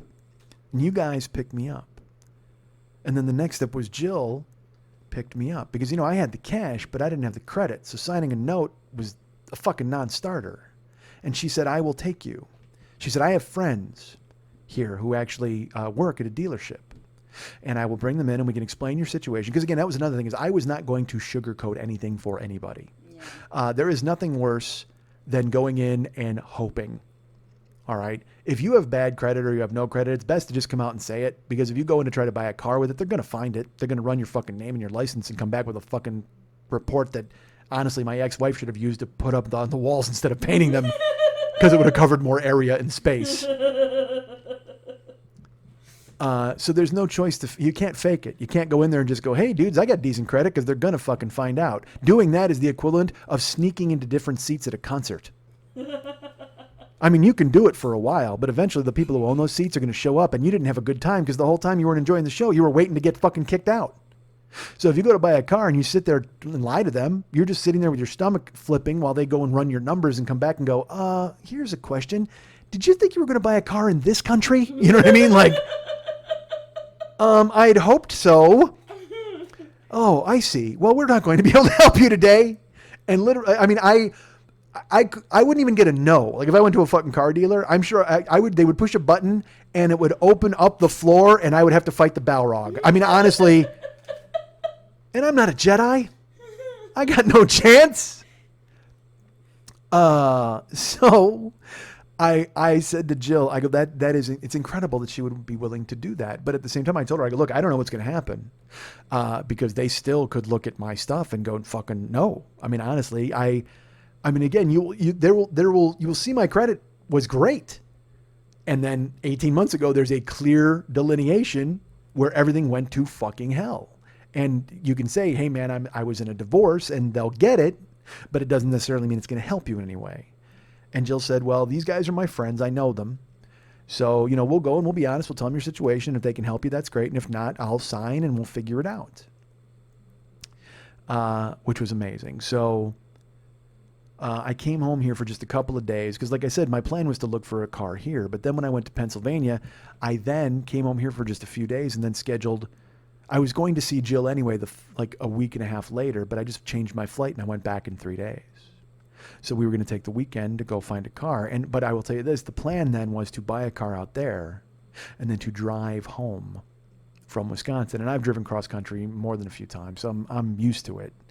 But it also seemed kind of odd that I was going to be buying a car and then I was going to immediately put 3,000 miles on it. But fuck, I didn't care. I didn't have a choice because Jill could help me out there.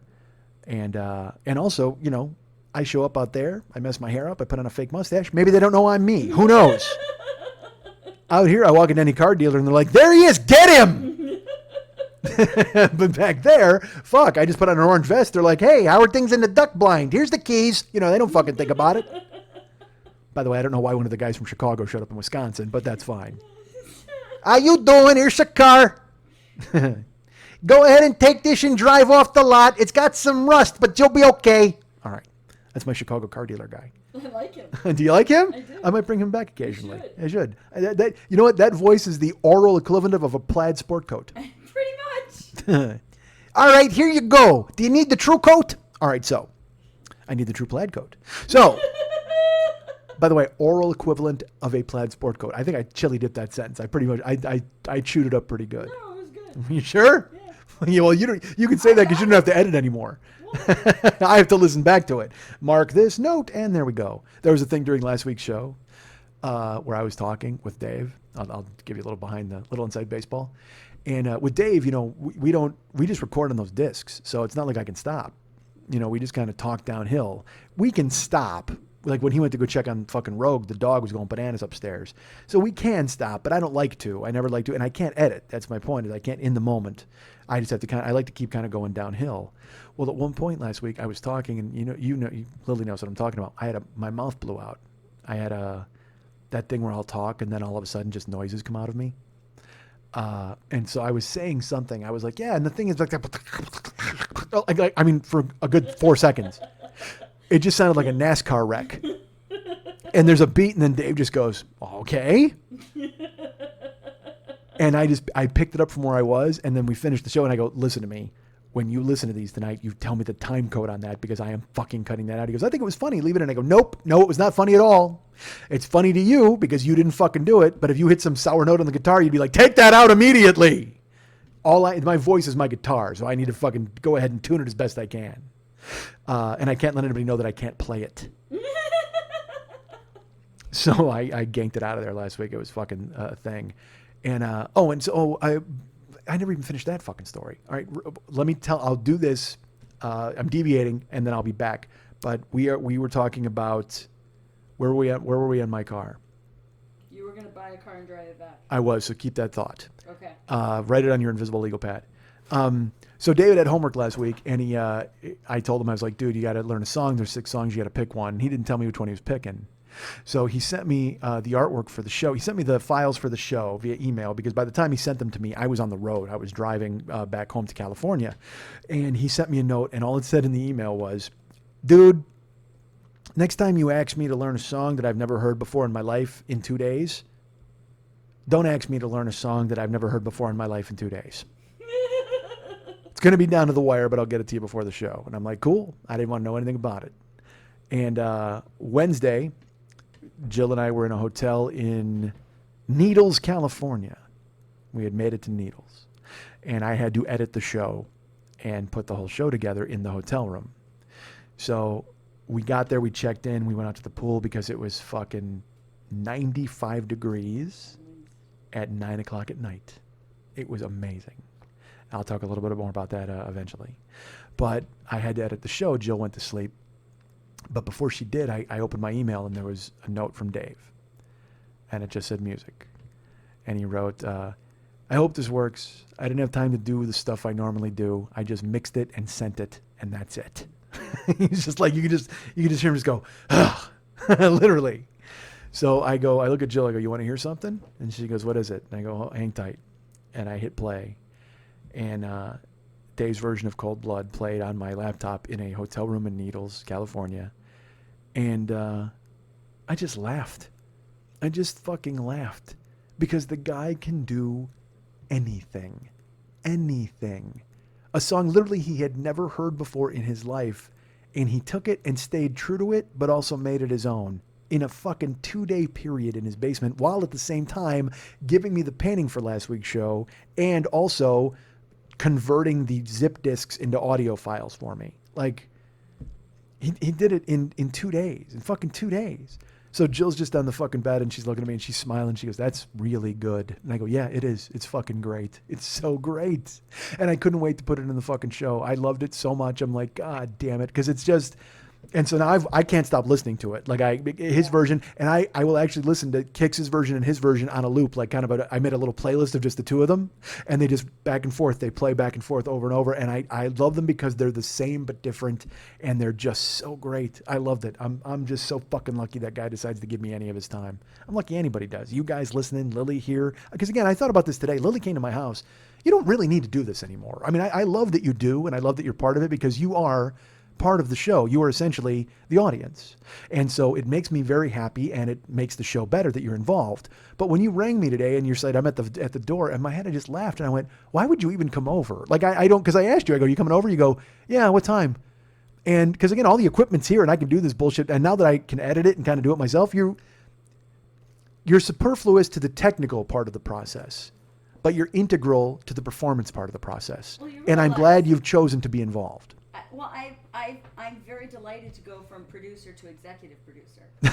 You got a little bump up? I got a bump. It's, yeah, you know, and it only took Less work, more credit. It only took you 8 years on the same show to get just bumped up one, because usually people start as a writer, then they get a producer, then they get a consulting producer, then they become an executive producer, then a showrunner. Imagine if yes. I had actually gotten you to learn this 5 years ago when I wanted to. Oh my God. How far you'd actually be by now. Because all of my time and energy now can be put into getting us distributor deals and getting us...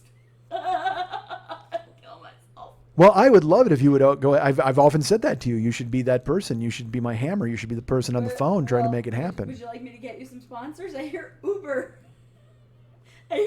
had some dollars free up recently. I think technically you can't say their name unless you put a U sticker on your chest, or it's I $1,000 have an fine in umlaut California. tattooed in my uterus. I can say it anywhere. Your uterus? I do. All right. I had that speech. I'll talk about the Uber thing in a few. Uterus? Yeah, I had an Uber. I had to go meet them. It's a thing. Do they make you pronounce it that way? It's Uber. yeah. Augustus Gloop. Welcome to Uber. Augustus Gloop runs the company, so it was hard to shake his hand. He was trapped in a chocolate pipe. So, you're going to buy a car in Wisconsin. I decided to go there because Jill said she would be by my side and she would help me, and it's you know, because she and I are planning a life together. So when we'll talk, I'll say your car and she'll say our car.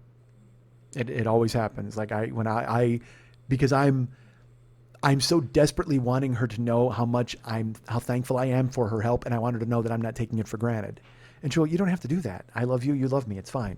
I'm like, yes, but I need to tell you these things so you don't think somehow that I've taken it for granted, and then you decide that you're going to take off, and because I haven't shown. And she's just like, You two have fear of flight. let's me mainly, because I mean I'll just be like, hey. Both of you do. I think. Well, I've said that before. We're both at the starting line. We're just facing in different directions, and we're waiting for the gun to go off to sprint as far away from one another as possible, so the other can't hurt the other. It's just an odd dynamic, and we're coming together because now I think we're actually facing one another this time at the finish line. So if we sprint, we'll run headlong into one another and wind up in a pile. So that's good. Not a bad thing. Yeah, the two of us will wind up in a heap, which is, I got to tell you, Eventually, you're going to be running in the same direction, and that's awesome. if you're ever going to wind up in a heap with anybody, Oh. let me recommend Jill. Oh my. That is a special heap. That is a shiny heap that I can't stop literally like and then buffing. Oh, I love buffing that heap. God damn, do I love buffing that heap. All right. Oh my god. So I fly there. And I should tell you this. Your GoFundMe went to plane tickets to get me to Jill's place. So it was so difficult. I did. I figured why not? Blew it all. Yeah. Had a lobster and some champagne on the way. Yeah, I just walked around. I like handed out the money. Like I was like the fucking, the Dumb and Dumber guys entering the party when they just in there, or when the guys are unpacking their car and they just keep tipping the money out. Just making that Jim Carrey face, slippy, slappy. Oh, Samsonite. I was way off. God damn, that's a funny movie. All right, so I fly there, and then the plan is, Jill's picking me up on Saturday, and then we had stuff to do. We were going to go searching for a car on Monday, because here's a fun thing that you don't know about Wisconsin unless you live there. Apparently Sunday is the Lord's Day. And he frowns on hucksters trying to spin you into a vehicle you don't want on the Lord's Day. So car dealerships are closed. Like nobody sells cars on Sunday, which it has to be some sort of biblical thing where technically they can't lie on a Sunday, so they have to shut down. Like that's the only thing I can think of. Can't lie on Sunday. That's the way it works there. So they're like, yeah, well, we can't lie on Sunday, so let's not sell cars. Because that is absolutely an essential part of the entire operation. So we wound up going, we were going to go on Saturday to go look at the car. And we went out, and she said, I have friends, and they work at a dealership. Now, I'm not going to say names. Maybe I should. Maybe I won't. Maybe I should. Let's call these guys... Oh, I look forward to this. There's going to be a good movie reference coming. No, stop your nonsense. They are... Gary Glenn Ross, perhaps? They were Jill's friends. They're Jill's friends. That's all I'll say. I don't want to be that guy who paints with a broad brush. But she knows these guys, and she's like this. She had called ahead and told them, and briefed them, hey, look, he's got some credit stuff, but he's going to come in and look at a car, and that's how it's going to work. So I showed up, and this guy, right when we walk in the door, he comes over to us, and he's like, hey, Jill, and he gives her a hug. So immediately I hate him. And he shakes my hand, and he's like, hey, what's going on? And let's call him Mark. Okay. That's his real name. I probably shouldn't call him that. Let's call him Mike. I don't give a fuck. His name's Mark. So he meets me, and he's really nice. And he goes, hey, we're glad you're here. And it's a slow day. There's literally nobody else at the dealership. I should tell you this. When we pulled up, there was a salesman in the lot, one dude, and which was shocking to me because I have purchased my cars in California, and you pull up, and your car is descended upon as if you were trying to escape the zombie apocalypse. They just all jump on it and they start rocking your vehicle. Do you want to look at something much more affordable? Like they're just fucking psychos. You remember the airplane scene where all the religious dudes come up to you and fucking Lloyd Bridges just knocks them the fuck out? I'm sorry, Robert Stack does. Yeah. That's what it's like at the car dealerships in Los Angeles. It is just a lonely, sad place where you can just see hope dying in the eyes of every minority in a tie. So I walk over to this place. There's one dude selling cars. We park the car, we get out, and it was so fucking weird. We looked in the lot, and I just gave the lot a once over. I just kind of glanced, and there was a Lincoln, but it was fucking like candy apple red. I mean, it was just beautiful, and it caught my eye. I'm not buying it. All right, I didn't go there to buy a Lincoln. I don't have enough money to buy a Lincoln. I don't have enough credit to buy a Lincoln. I'll be honest with you. I don't have enough credit to shoot Lincoln if he shows up. I can't even buy the ticket into the theater to get close to the private box to put a bullet in the fucking president's head. That's where we're coming from, folks. Oh my God. But I get out and I look at it, and because again, you have to look at it. It is a gorgeous car on the lot, and that dude just fucking climbs on a hoverboard and comes over to us and goes, you guys like that Lincoln, huh? You got your eyes on that Lincoln. You should really take a look at that Lincoln. And we're like, we're here to see, Mark, is he inside? He goes, yeah. But, I tell you what, you really got to look at that Lincoln. So in my head, I go, oh, they've been told to push the Lincoln. Yep. I can't wait until Mark gives me the speech about the Lincoln. So we walk in, and Mark was, he, again, like I said, hugged Jill. We sit down, and he's like, so tell me what you're looking for. And I said, here's what I'm looking for. I'm looking for an affordable car that gets good gas mileage. I said, I just had a 2006 Murano that I bought new. It's getting 19 miles a gallon. I said, but, I'm looking at a Prius, a Corolla, or a Camry. I want something from the Toyota family. I've heard great things about them. And Jill had talked to some people and heard great things about them as well. So I would prefer a Prius because of the gas mileage. But again, I'm finding that they hold their value, and it's hard to buy a Prius. He goes, well, I'm not sure we have a whole lot of Priuses on the lot anyway. I said, well, that's fine. I said, I'm willing to look at them. He said, well, how do you feel about, like other cars? Are you open-minded? I said, well, I'm open-minded to anything. And when you run my credit, you'll fucking see why. And he's like, oh, don't even worry about that. It's not even an issue. And I go, oh, it will be. Trust me. And he goes, well, what do you have to spend? What kind of a payment do you want? Whatever. I go, this is all well and good. It's fun to have this conversation. I said, but I need a car. I said, that's why we're here. And Jill was lovely. She was letting me do the talking once she said the pleasantries with him. And she jumped in occasionally to go, he needs a car and he needs it by the end of this week. And that's why we're here. And you guys did me right before. So that's why I brought him. We're friends. And he's like, absolutely. He goes, so tell me about your credit. I go, it's awful. I said, I had a divorce almost 2 years ago, and it was like a bomb hit it. And he goes, well, we'll just put it in. Just give me some information. I go, okay. And he goes, all right. I go, but I'm telling you, it's bad. He goes, it's never as bad as you think. And I go, oh, it is. I go, I guarantee you. I go, you're going to go ahead and put my credit information in, and a boxing glove is going to fly from the screen and punch you in the face. Did he laugh? Sort of. he was more in schmooze mode, and he's like, come on, it couldn't be that bad. Don't even worry about it. And so he takes my insurance, or my license number and my address, and he takes all of my info, and Jill fills out a sheet, but Jill says, I want to fill this out, but I want to tell you right now, if you can sell him a car and have it be in his name, that's what we'd prefer, which is golden, because that's exactly what I wanted. I love Jill, and we're together forever, but if there's a way I could do it on my own, I would much prefer that, because it takes her off the hook just in case some idiot hits it, whatever the fuck, who knows? Yeah. I want to bear all of the risk, and I want to bring it all upon myself, and it will still be our car, but it's in my name. She already has a fucking car in her name. She doesn't need another. So the guy's like, takes my information, and he goes to run it, and he does the thing where he goes, all right, I'm going to go talk to this guy. And he has to talk to the general manager. The general manager, I'm not going to say his name. Nice guy, another friend of Jill's. So Mark goes to talk to him, and they do their thing, and I said to Jill, I go, I didn't sugarcoat this, right? She goes, no. She goes, he knows exactly what you're getting to. And she goes, I told him last week that you were going to have bad credit. I go, well, I don't want him coming back acting surprised. And I go, so that's why I laid it on, and I told him, because I said to him, I go, dude, and he goes, well, we've all been through divorces. That schmoozy fucking car dealer. We've all been through divorces. We've all had this thing. We understand. We're going to get you in a car today, and it's going to be great. And he's like, how much you got to spend? I said, I've got about $10,000. And he goes, what? I go, 10 grand. And he goes, I can get you into any car here, no matter what your credit is. Don't even worry about it. Are you sure? And he goes, yeah. He goes, I'll run the numbers like I said, but you don't even sweat it. I should say, he said all this before he went over to run the numbers. Yeah. So he's like, if you got $10,000, we can get your payment wherever you want. We can figure it out. It's fine. Cash rules. Your note is your note. Your payment is your payment. Interest is interest. He goes, but if you got that, he goes, I can get you into a car today.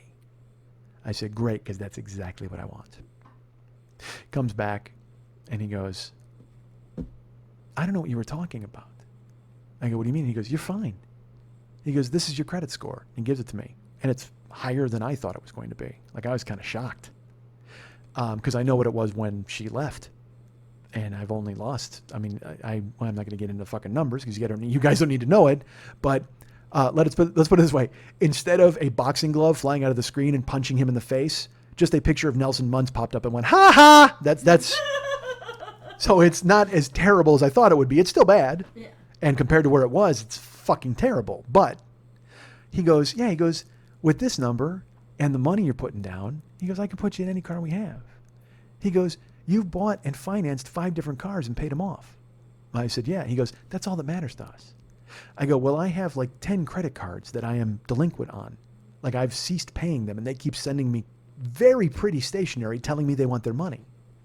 He goes, I understand that, but that doesn't mean anything to us. He goes, we care about the number. We care that you've paid off 5 vehicles. You've financed them and paid them off. We see that. And if you've got $10,000, we can get you anything here.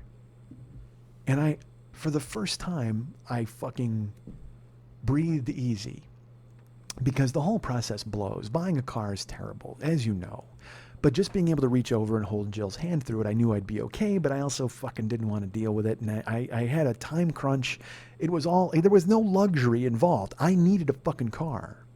But for him to tell me, dude, you got it, don't even sweat it, was so gorgeous, so gorgeous. He goes, I can put you in anything. He goes, we can do certain things here. He goes, if you want to finance something, you can put all your money down. He goes, but if you only want to put half of that down, you can finance it. He goes, I can get you in any car you got here on the lot. We can take a look at it. He goes, but you could also buy a car outright if we came down. He goes, I can give you whatever you want. So I said, well, I really want to test drive some cars. I mean, there's like I said, I've never driven a Prius. I've been in a Prius. I said, but I also heard great things about a Camry and about a Corolla, and I really want to look at the Toyotas. He goes, great. What do you think of this car?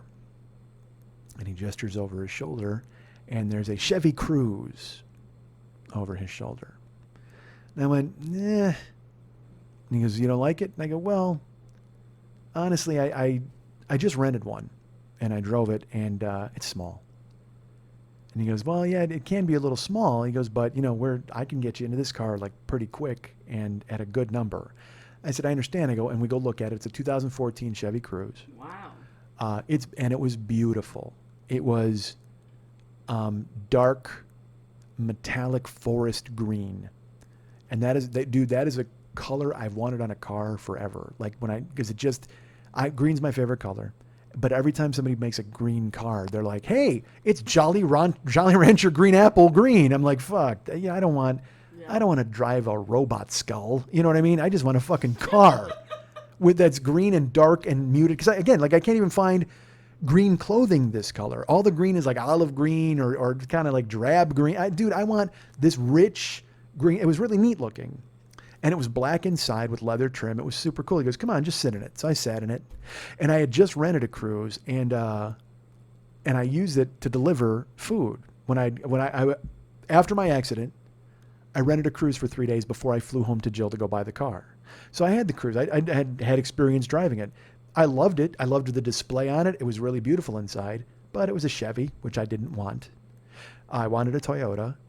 And then every time I kept getting in and out of the Cruise because it was small, I would have the air on, and then I would get out of the car to deliver something, and then I would get back in the car, and the heat was on. And I was like, why the fuck is this happening? And it turned out that every time I would get in and out of the car, my knee would spin the fucking dial from blue to red and make it hot in the car, because that's how small it was. My knees were up, kind of up against the dashboard and spinning the fucking heat thing. So I was like, yeah, dude, I go, this isn't really for me. He goes, well, why don't you just drive it? Just go ahead and see what you think. And I'm like, all right. He goes, because I can really get you a great deal on this. And I said, well, there's no harm in driving it. So Jill and I take it out. And it drove nice. Again, I had driven the Cruise. I knew what it was all about. It was a beautiful green. It was lovely inside. It had fucking satellite radio. It was great. It did not, as I started to look, I was like, you know what, actually, depending on the deal he can give us, I could come around on this. I do like this car. It's a new car.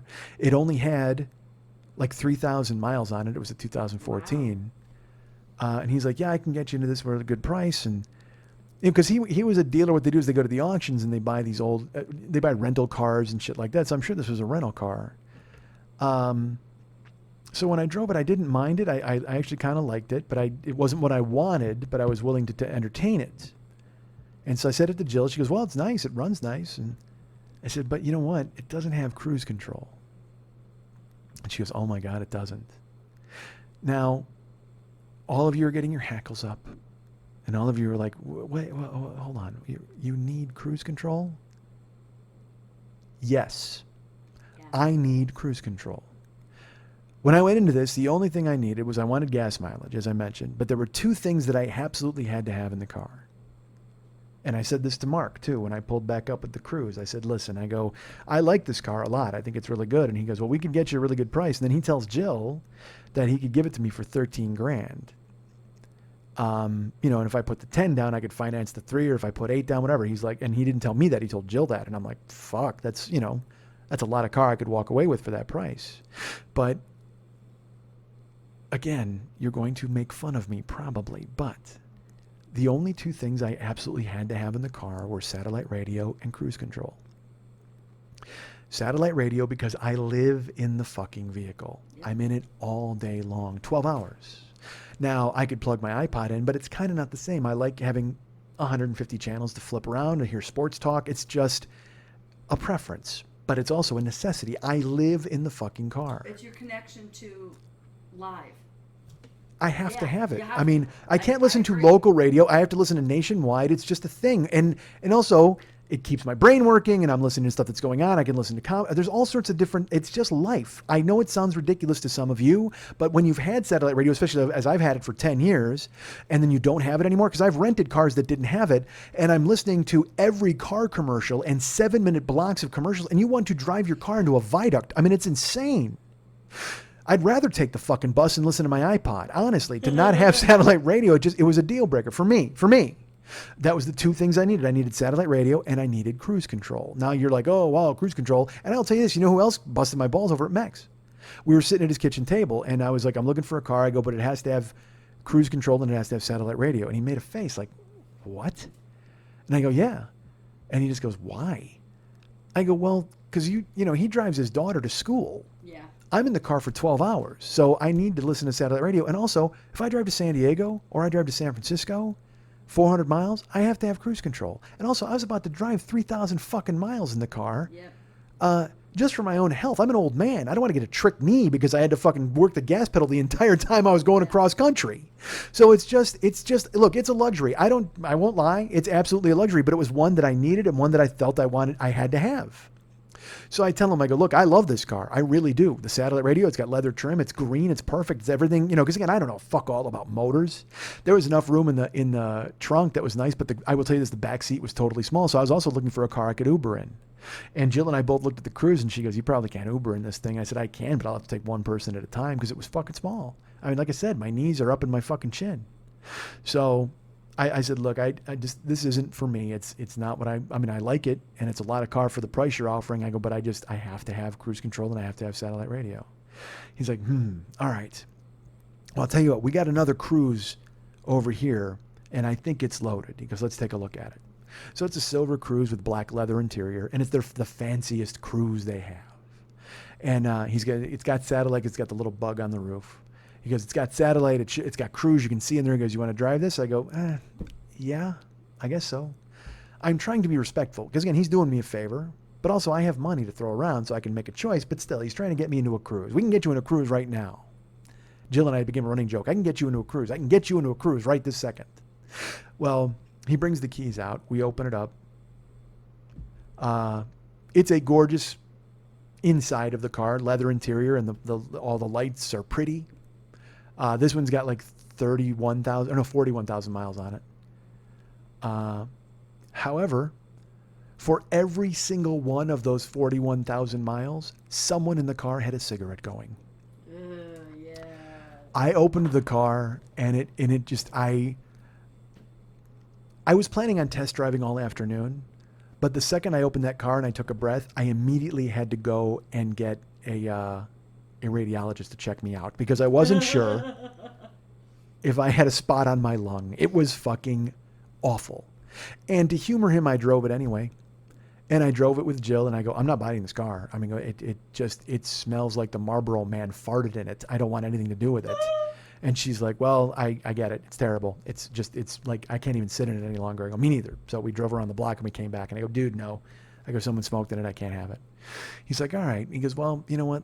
We can take a look at another car. There's other things that you can take a look at. Maybe you can drive this. And I said, look, I'd really like to look at a Corolla or a Camry. And again, there was no pressure. They were really friendly and fun and nice. But on their lot, they didn't have a ton of Toyotas. But they were affiliated with another Toyota dealership that was farther away. He goes, well, you know what? We got a Camry you could take a look at. And I think you'll really like it. So he grabs it. And they bring it up. And it was sharp as hell. It was a 2012. It had 40,000 miles on it, but it was like I think an LE. I don't know what they call them. I should know them all by this fucking point, but there's SE. It was an LE. It was an LE limited because there's the regular Camry and then there's the Camry SE and then there's the Camry LE and then there's the Camry LE limited. This was a limited. It had fucking everything. It had the like heated seats, power windows, power everything. It had a thing where if you pointed at this door, it would open and show you where the USB thing was. I mean, it was just every fucking ridiculous. There was the seats were power, and there was a button you could push where a hand came out and jerked you off. I mean, it was like that fucking amazing. That's not a bad deal. And even better, it had one on the passenger seat for Jill too. I was like, good, we're in. We drove it, we loved it. But again, it was a 2012 Camry limited and it was $20,000. Yeah. And I'm like, dude, I love this car. And when I was driving it with Jill, and it was a V6, it was a spaceship. It was fucking beautiful. And it got really good gas mileage. You got like 28 and 38 or 28 and 35. And I said to her, I love this car. And to her credit, Jill was very lovely about it. She's like, yeah, it is. It's beautiful. It's a lot of car, honey. I said, I know. I go, but it's got all the stuff that I would want, but then it's got all this other stuff that I mean, it depends on how far he can come down on the number. She goes, well, we'll see. She goes, but it is, it is a lot of car, honey. But if you love it, you love it. So in the interval between that conversation and driving back to the dealership, I pulled up, and I should tell you, Mark didn't come with us on the test drives, which was kind of freaky to me because out here, forget it. You know, you basically have to have an electric ankle monitor to test drive a fucking car. So we pulled back up and he goes, what do you think? He goes, amazing, right? And I had an epiphany on the drive where, I mean, it was amazing, and it was too amazing. I loved it, but I'm not in a position where I can buy something I love. So I said to Mark, I go, listen, I absolutely need to have satellite and cruise. He goes, well, that's in there. I go, I get it. I go, and he goes, we can change this number a little bit. We can come down. We can definitely meet something, and it can work. And depending on how much you put down, and tell us what you want your payment to be. I said, I get that. I go, but I'll tell you something. I don't need anything that's in that car. I said, I want it. And if I was in a better position, I would absolutely buy it because it's the car that I would want. I said, but I don't need fog lights. I don't need a scalp massager. I don't need fucking, I don't need electric hand job. Well, I mean, look, I need an electric hand job. I don't know whether I need to pay for it as part of the extras. We all need an electric hand job. But I said to him, I just don't think that at this point in time I can commit to buying something like this. It doesn't make sense to me. I want to, I'd love to. And I could probably, if you're saying you can move the number, I could afford it. I said, but I need to come here and look at the thing that I said I was going to get. He goes, well, this is a Camry. I go, I understand that, and that's totally great. I said, I'd like to look at more Camrys, but maybe Camrys that aren't stuffed full of Christmas. And he said, all right, cool. So we went inside and we sat down, and he went and talked to the general manager, and they went and looked at it and their inventory and their stock. And he goes, well, it's really hard to find something that has satellite radio and cruise control. Satellite wasn't really, it was more of they have a contract with GM, so it's not standard in these cars, and it's something that you have to, I go, I understand. I want it. He goes, all right, but I'm just telling you, it might be harder to find something like that, you know, especially with the LE or the SE or the regular Camry, because, and I totally get that. I have to have it. I go, that's just it. I go, if you can find something with it, then that's great. And if it's an option I can put in, whatever we have to figure out. I said, but I need satellite radio and I need cruise control. That's it. So the GM starts to look at the other place, and he finds a couple of other Camrys that he thinks I'd be interested in a Corolla. And he's like, well, you should probably look at these. The Corolla's a little smaller than the Camry. One thing we loved about the Camry, huge back seat. Jill was like, you're going to totally Uber in this thing. I said, oh, dude, I'm going to Uber all over you in this thing. So he finds a few more Camrys. He goes, well, they're over at the dealer if you guys want to take a look at those. And he shows me one, and it was another black one, and it looked amazing. And it had like a smoke gray interior, and it was an SE, but it was only like $14,000. And he's like, we can probably get you into this, and it's got satellite, and you can take a look at that. I said, great. And he goes, all right, so what you want to do is hop in the one you just test drove, and drive over to the other dealership, and then you can drive these others. And we said, great, thanks. So we hopped in, and Mark went with us. And we're driving, and we're getting lost, and we're trying to negotiate. And as we're driving, the general manager sends a text to Mark. And he says, have them look at this one. It's exactly what they want.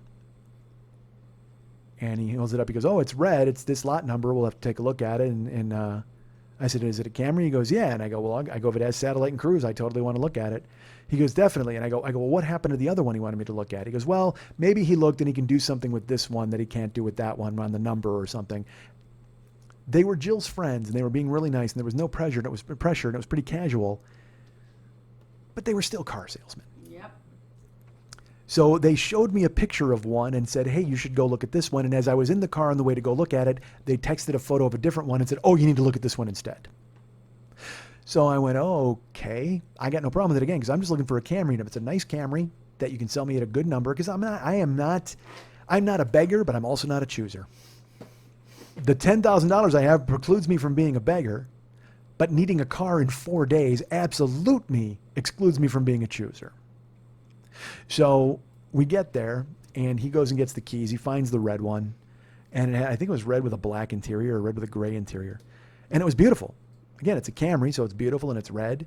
And I get in, and Jill gets in Jill's like, I'll sit in the back seat, Mark, you sit in the front. I'm like, no. And I should tell you this too, by the way, whenever I went to, because he kept looking at me, Mark's going, you're a really big guy. Like, you're a big guy. And I'm like, yeah, that's why I need a bigger car. And he's like, well, you probably won't like the Corolla, but look at this Cruise I've got for you. I'm like, dude, Cruise is smaller than a fucking Corolla, but whatever. He's a car salesman. That's his job.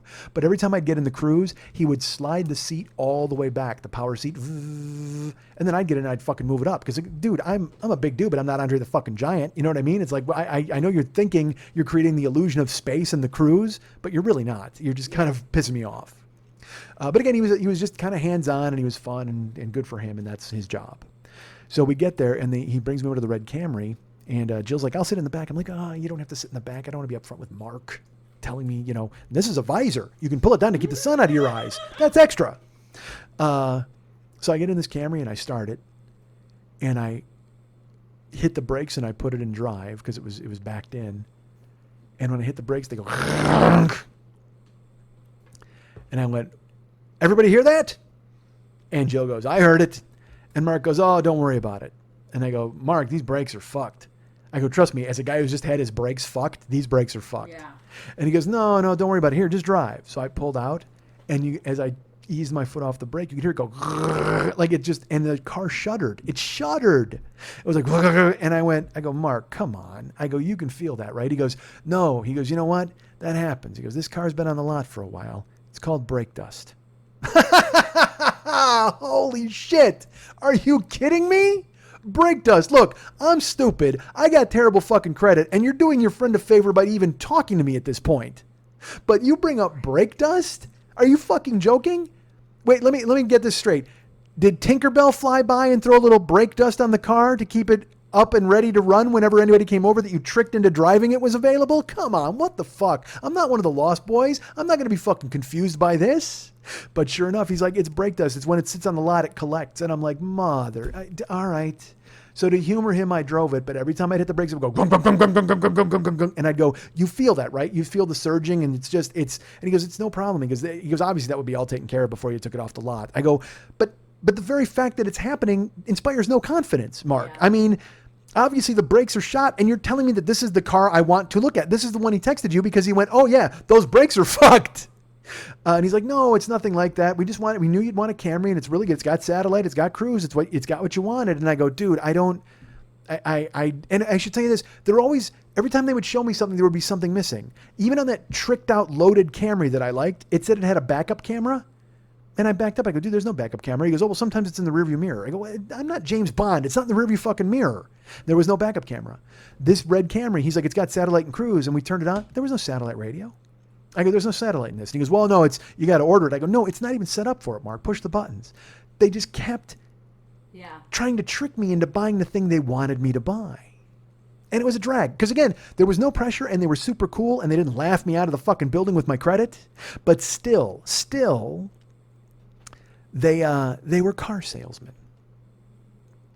So I drove the red one, and I go, dude, this is not happening. And he goes, well, no, it's a thing. They'll just take it in there. Believe me, by the time you leave, it'll be totally new. And I go, I have no faith that this is brake dust, Mark. I trust me, I'm a layman. I don't even know what brake dust is. But if it caused the car to make that noise, I don't even want to touch the car anymore because it's been touched by brake dust. I'm finished. This car is over. The brake fairy came and put far too much dust on this goddamn thing, and I'm out. And he's like, all right. He goes, well, I go, well, what about the one we originally came over to drive? He goes, I don't know if it's here.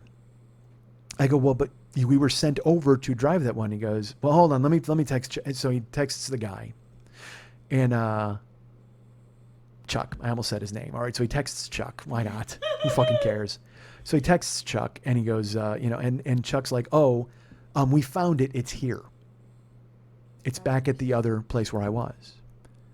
So they want me to think they didn't know where it was, but in reality, they just wanted me to go drive the fucking red one, hoping that I would say yes to that because they're car salesmen. And again, no pressure, very nice, but still. So I go, all right. He goes, well, if you want to go back there, it's there, and we'll drive it there. I said, great. So we got back into the black tricked out Camry, because I was not about to get behind the red Death Trap Camry. And I drove the black one back over to the other dealer. We show up. And we walk in, and he goes, all right, well, let me get the keys, and let me find the car. And we go in, and we sit with Chuck. And Chuck's really a nice guy. Like, Jill doesn't know him very well. It's her friend. She knows, but she's more friendly with Mark than she is with Chuck. So we sit there, and we start talking about football, because he looks at my address on my credit application. He's like, oh, really? Because I have a unique address that I can't say on the air here. I just thought about that anecdote. I was about to tell you guys. My address is consecutive numbers. Well, not everyone lives at 1313 Mockingbird Lane. Oh. Look that up, Google. I actually did the hands with that impression, too. You have to. You can't just do Herman Munster without doing the hands because the hands, that's like a bellows and it forces it out of you. All right. But my address is consecutive numbers. So like I live at 6789 something. You know what I mean? So when everybody sees it, they're just like, oh my gosh. That was really good for not giving it out. I just gave part of it out. So good. Google 6789 everywhere in the world. You'll find me eventually. You know what? Google 6789 dirty carpet. You'll find it in a second. 6789 fucking weird paint job. Go ahead and get that. Nicely done. Thank you. I didn't crush it. Jill would scold you for that. Why? Not really. Because all right, I keep my recycling in a bin here, folks, and I'll be sitting in the purple chair, and I'll finish a bottle of water. I crush the bottle, and I just throw it over my shoulder to try to get it into the bin, and I'll miss like fucking 85% of the time. And then but even when I do it, just the very act of littering in your own home. I mean, Jill will look at me like, really? Serious? You couldn't walk 3 steps? And I'm like, I could, but we're all snuggled up on the chair and you're naked and I love it. And she's just like, well, I'm not in the mood anymore now that you're a fucking, you're throwing garbage in the highway and making my Indian cry. She has her own Indian? Well, I can tell you what, it dried up pretty quick when I littered in my own house. I get it. Yeah, all right.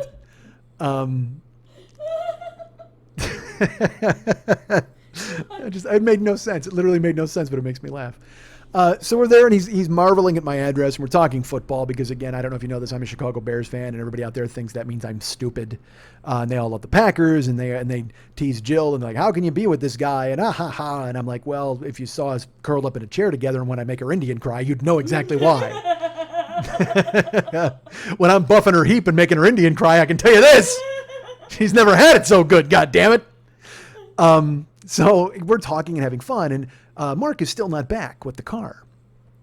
So then he comes out and he's like, they're trying to find the car, I guess.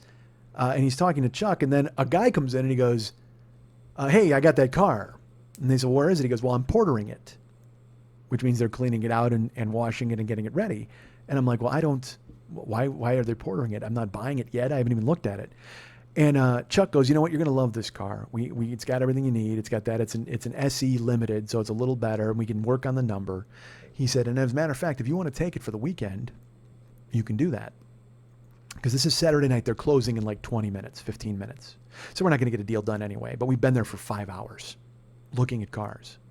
4.5 hours. 4 hours. I just got there. I never went. This never happened. So no, because Jill had to work. So then we got there around 1 and it's now like, it's almost 5. So we've been there almost 4 hours. And he goes, well, the thing is, he goes, as a test drive, if you want to take it, because I can't, they're closed Sunday, as I mentioned, Jesus won't allow them to lie. And then Monday, Mark is not working. So we're going to come back Tuesday. Well, that's all well and good. And I don't mind that, except I'm losing valuable time in purchasing a car. They've already eaten up my Saturday. And because I'm planning on driving home the following Monday. And I have to still get plates and fucking register the thing. There's all sorts of shit I got to do. And Jill works. I have to record the show on Monday. And all these different things, this confluence of events. So he's like, hey, man, you can take the car for the weekend. I go, that's ridiculous.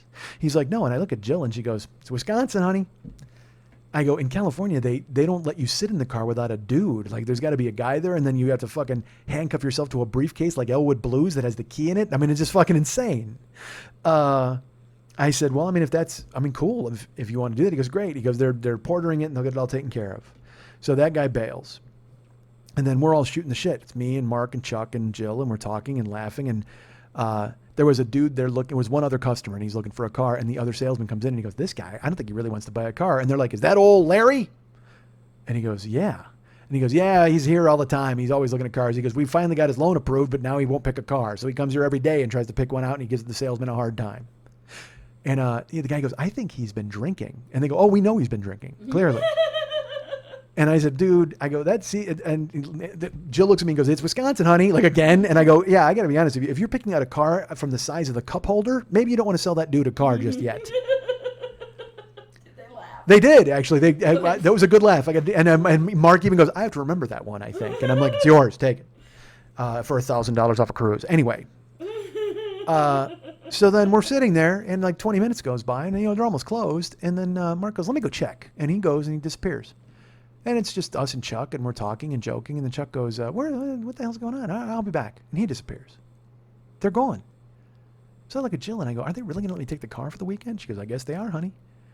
I go, but it just seems strange that, again, and this is the car that they didn't want me to, they've sent me to look at, but then I couldn't look at it, and then I sent me the red car. What the fuck is happening? So I said, all right, well, I mean, I'll take it for the weekend. We can drive that. And I mean, and she goes, you can take it down to see Max when you go to do the show on Monday. I go, absolutely not. I go, I'm going to drive this car to your house, and we're going to wrap it in bubble wrap, and then we're going to put it back in their fucking dealership whenever I have to go back. And she goes, why? And I go, because I'm me. And she goes, you're right. You're right. And I'm like, you're damn right I'm right. So they come out, and Chuck goes, I am really embarrassed. And Mark was like, I don't understand what happened. And I go, well, what's going on? And they go, it's not here. And he said, what do you mean it's not here? And they go, well, we thought it was getting portered and it was getting taken care of because it was going to be sold, but it's not that car. It's not the car we wanted you to look at. And I go, well, that's fine. I go, I don't care. I go, he goes, but you would love this car. I guarantee it. I go, well, where did it go? And he goes, well, it's just a mix up. They thought they had it here and maybe it's at the other dealership. I go, yeah, but you said it wasn't at the other dealership. And he goes, I know. I go, he goes, it's just, we're looking at the lot number and this one doesn't match. So it's not the same one. And they're washing and portering this one for somebody else. He goes, so, I'll tell you what, he goes, I would have let you take it for the weekend, but don't worry about it. Just come in Tuesday. We'll get it all straightened out, and the car will be here and you can drive it. It'll be fine. And I said, oh, okay. I said, I don't care. Because I should tell you at one point, Mark said to me, he goes, I just want to do a deal with you. And I go, dude, you've got me. I go, let's just find the right car and you will have all my money and my signatures. I don't care. You're friends with Jill. She vouches for you guys. You're treating me nice. And as long as you're cool with it, I'm cool with it. This is where I'm buying my car. Done. He said, great. And then we looked at everything and I couldn't find anything. And he said, come on back on Tuesday. I said, no problem. So we walked out. I go, that was really cool. She goes, yeah, right? I go, yeah. I go, there was no pressure. They didn't treat me like an idiot. And I was really happy. And it'd be nice to find a car that I liked, but it seems like it's just a matter of time. And if they want me to use this car, it'll be cool. And she goes, yeah, I wonder what happened to it. I go, I have no idea. I go, I don't know how you mix up your lot numbers. I go, that's like when they thought they had a backup camera and then it didn't have a backup camera. They said it had satellite. It didn't have satellite. I go, there's going to be a lot of glaring omissions in their fucking stock here. So maybe they thought they had it. It was just someone crossed a T and didn't dot an I and it's the wrong car. So we split. We go home Saturday night. It's fucking pouring rain, and then Sunday goes by, and then Monday I go see David. I drop her off. I take her car down to see David. I come back.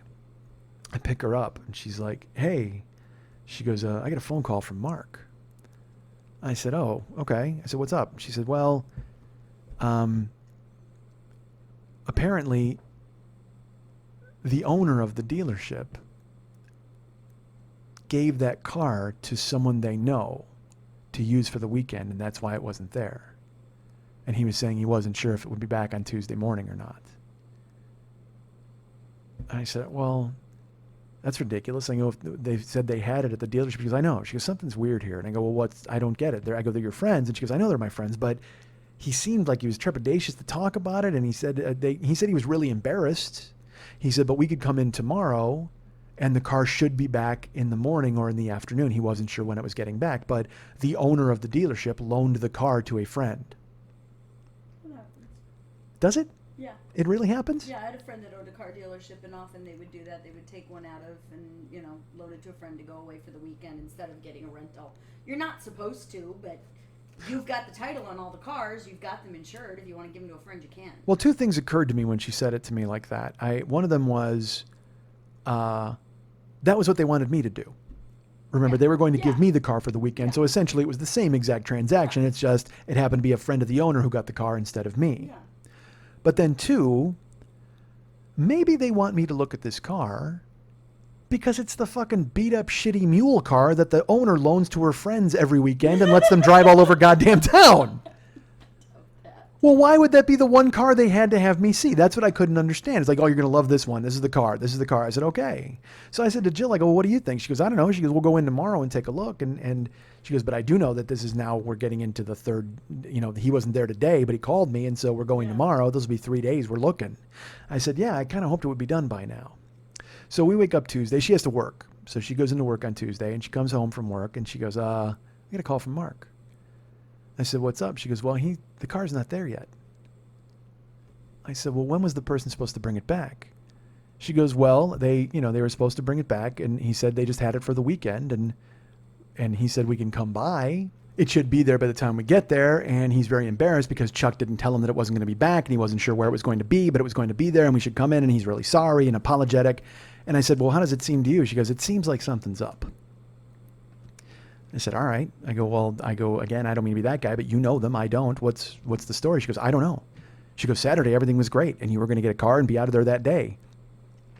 I said, well, okay. She says, what do you want to do? You want to go look somewhere else at another dealer, or what do you want to? I go, well, honey, I already told them basically that they were the guys. And if they're willing to deal with my fucking jagged glass pane of a credits report, I'm in. I don't care.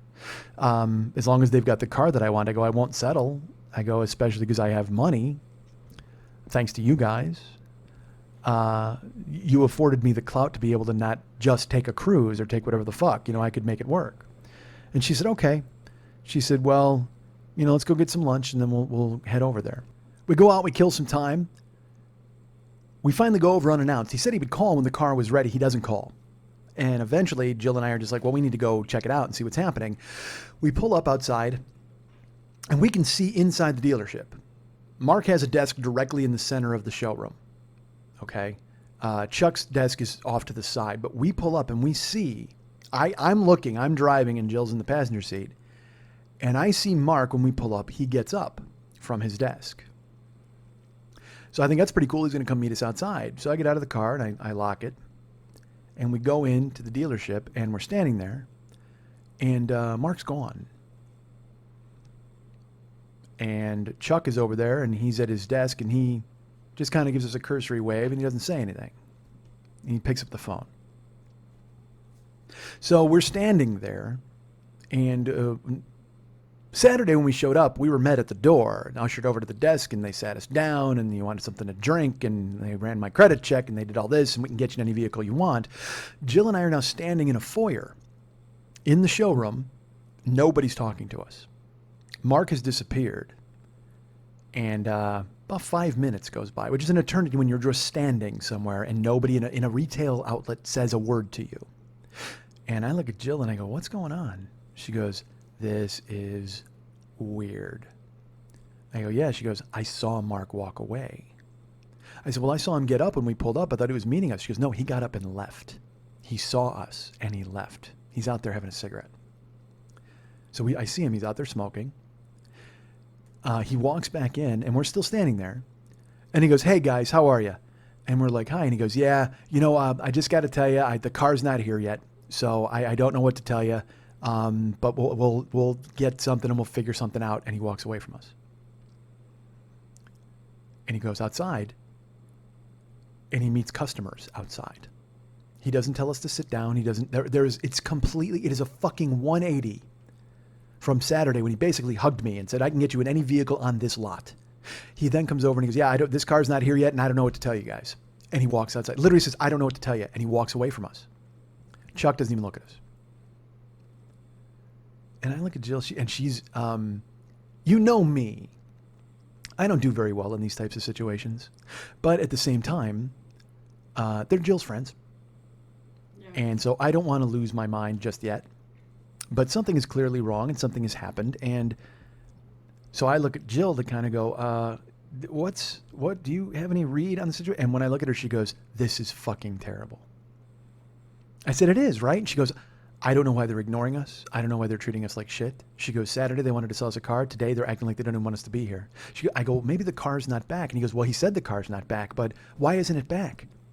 Supposedly the owner of the business loaned it to somebody. Well, and this is Jill talking. She goes, supposedly the owner of the business loaned it to somebody. Wouldn't they then call the owner and say, I have someone here to buy that car. Bring it back. Don't you want to make money for your dealership? She goes, why didn't they call her? I don't understand this. I said, well, they said they'd have it for the weekend, which is what they offered to me. And he goes, and she goes, yes. And Mark called me and said it wasn't here yet and it would be here today. And I said, I don't understand why it isn't. She goes, neither do I, but this is terrible. We're standing here and nobody will acknowledge us. I don't fucking get it. I go, me neither. And I said, well, they loaned her the car for the weekend, right? Jill says, yeah. And I go, that was Saturday. Jill says, yeah. I go, Jill, it's Tuesday afternoon. They said it would be back after the weekend, which I would assume is Monday. Well, it's now fucking 3:30 in the afternoon on Tuesday, and he doesn't even know where it is. He just said, he goes, yeah, it's not back yet. I don't know what to tell you. And he goes outside to try to sell a minivan to some fat fuck. And, or I apologize, he may have been trying to sell a fat fuck to a minivan. I couldn't tell the difference between the two of them. But Catfight Jill's starting to emerge. I mean, I can see her. She's getting her hackles up, and she's just like, this is shitty. And she goes, honey, I'm sorry.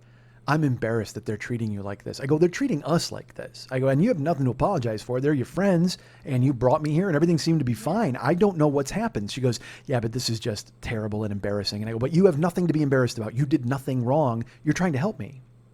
So Mark continues with the person outside. Chuck never says a word to us. And then he looks up from the phone. He goes, I'm going to make a call, and I'll try to get a status update. And that's it. He never gets up to say hi, nothing. Mark comes back in because the other person blew him off and didn't buy a fucking car. And Mark walks right past us. He doesn't say, come sit down. He doesn't say hi. And then I look at him and he goes, oh, hey, yeah, I'm embarrassed. You know, we talked to Chuck earlier and he said he was going to take care of it. I don't know what's going on. I go, fine, but I'm still here. Can you, and they're Jill's friends, but I have a breaking point. Yep. So I look at him and I go, but I'm still here, Mark. And he goes, well, I understand. He goes, I don't know. We're going to try to figure out. I go, no, stop. I go, the other day you said you could put me in any car on the lot. Why is this car the Holy Grail all of a sudden? He goes, well, because this is the one you said you wanted. You said you had to have cruise and satellite. It's the only one. I go, no, it's not the only one.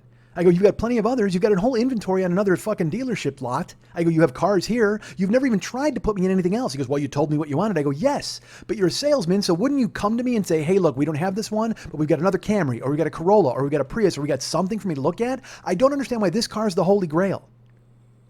Maybe you want me to buy this car. Maybe I don't want to buy this car, but you're insisting that I'm here just to see that, and you're making me feel like I'm imposing on you? I go, you told me it would be here at the end of the weekend. It's Tuesday, Mark. I know, and I'm real embarrassed, but you can't fight with the owner, and she loaned it to him. And I go, I'm not fighting with anybody. But I'm sitting here. You told me you could get me into a car. And again, I'm getting frustrated because they approved my credit. They said they could do whatever the fuck they wanted. I have $10,000 cash. I will buy a fucking car. I want a car. I'm not here fucking around. I'm not measuring cup holders. I'm not drunk Larry wobbling around the fucking parking lot. I want a goddamn vehicle, and I only got fucking days left. So Jill is sitting there and she's letting me handle it, thankfully, which was really nice of her, because she could have jumped the fuck in too and said, hey, Mark, what the fuck is your problem? But she understood that I was taking care of it and I handled it, and I didn't swear and I didn't yell and scream, but I had bass in my fucking voice. And I went, dude, I don't understand. Saturday, you couldn't wait to sell me a car. Today, you walk away from me twice. You pretend like I don't exist. This car apparently is the Holy Grail. He goes, let me just check with Chuck. And he walks away. And I look at Jill and I go, I'm sorry, I'm getting upset. She goes, you're perfectly right to get upset. I'm just as fucking mad as you are. I don't understand this. I should also tell you this, on the way to the gig, or on the way to buy the car on Tuesday, Jill was on Facebook, and one of the guys in the dealership had posted a funny photo of another coworker, and Jill wrote a comment on it. She's like, well, you better stop because I'm on my way to buy a car. And they all liked the comment. So then we walked in. They knew we were coming. We walked in. They all gave us this fucking cold shoulder. So he goes to check with Chuck, and he comes back, and he's just like, yeah, there's no word on when it's going to come back. And I said, all right. I go, we have this other car that we really liked. And he goes, well, which one is it? I go, it's this. And we bought the printout we brought the number. Yeah. And he looks it up. And I said, we looked at that on your website, and it's really good. It's a Camry. It's got all the things I would need. He goes, yeah, but you drove this the other day. I said, what do you mean? He goes, this is the black one you drove, the 2012. I said, oh, because it has different features on the piece of paper from the one that I drove. And he goes, no, this is it. He goes, but remember, we thought it had a backup camera, and it doesn't. He goes, it just has a few things on the piece of paper that aren't included in the car. And I said, oh. I said, well, I really liked that one. He goes, yeah, but, we know what you can spend, and we can't move off that number. I said, well, the other day it was like 19.9. And he said, yeah. And I said, and you said, if I really liked it, you could move stuff around and you could get me into that car, because you said all these cars were in play and I could have pretty much any car on the lot and we could work with me. He goes, yeah, but you know that we really can't come down off that number very much. I said, thank you for your time. And I got up and Jill got up and he goes, well, once that other one comes in, we'll definitely have you come in and drive it. I go, I've given 3 days to this, Mark. Thank you for your time. And we went to walk out. And I have to be honest with you, it was a gambit. Okay, I was only walking out to force their hand to make them go, all right, we can work on that Camry, have a seat, no problem. And then we got this other one. I was waiting. He goes, okay. We got up and we started walking toward the door. And then I kind of slowed down a little bit because I couldn't fucking believe they were going to let me walk out. And then I started to just walk in pudding, like I was in a dream in Nightmare on Elm Street and the fucking stairs were collapsing under my shoe steps. And I was just walking and my footfalls got slower and I'm holding Jill's hand. And Chuck never even looks up from his desk. He sees us leaving. They're friends of hers. And I grab the door, I hold it for her. She walks out, we walk outside. And we're walking to the car and we're both kind of stunned, silent. And I look at her and I go, what just happened in there? She goes, I have no fucking idea. I said, what happened from Saturday? She goes, I have no idea, honey. I don't know. I go, you know these guys? She goes, I know them. She goes, they're friends, but she goes, now they're car salesmen. She goes, they went from friends to car salesmen in 3 days. I don't know why. I go, well, I said, it can't be. Because then I don't know because they won't give me a reason. Now I have to try to piece it together. So then I'm like, maybe they found out my credit is worse than they thought. Maybe they actually ran the numbers and went, well, we can't fucking help this dude. And so I said, is that what it was? And she goes, no. She goes, because they still know you have $10,000 to put down on the car. If you did that and they knew I was there to sign with you, I told them. We wanted to do it with you specifically, but I would have backed them up. Fuck, I would have given them all my information and then they could have just given you the car. She goes, we could have used your money and my signature and you could have gotten anything. I said, then why didn't they do anything? She goes, I don't know. I'm at a loss. I said, look, I'm going to say this and it's going to sound weird. That was personal. Yeah. She goes, I think it was. I go, why? That doesn't, I don't know why it would be personal. I go, and she goes, do you think? No. And I said, what? And she goes, well, I'm not sure. I go, well, were you going to say, because I go, here's what I was going to say. Because it's a small town.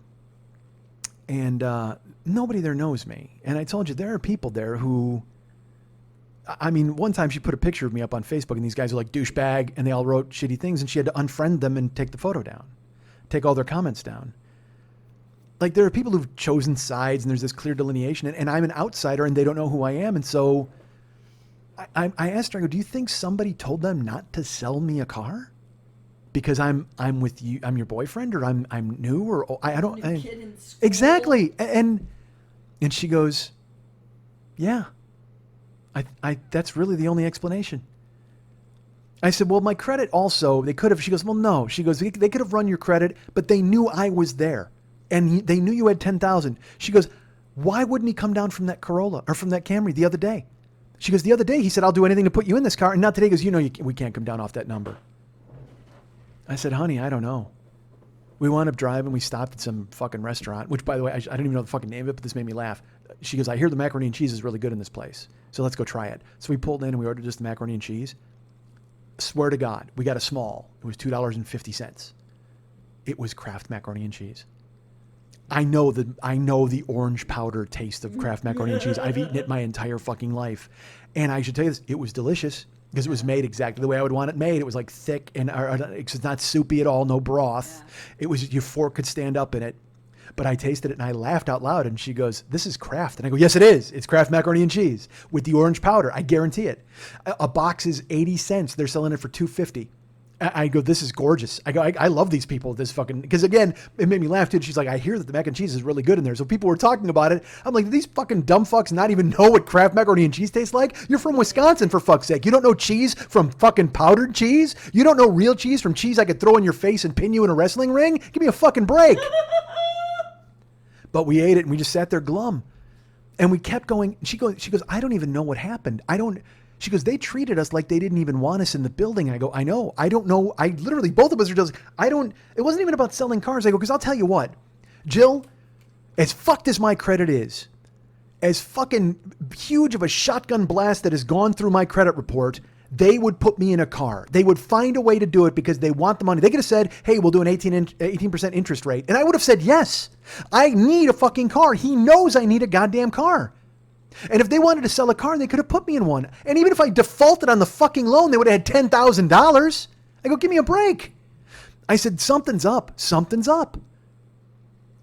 So we're driving, and then her phone rings, and it's Mark, and he's like, "Hey, yeah, I'm real embarrassed about how you guys were treated in there. You know, I just want to tell you, we still will make the best deal for you if you want when you want to come back." And she's like, "Okay, bye," and just hangs up.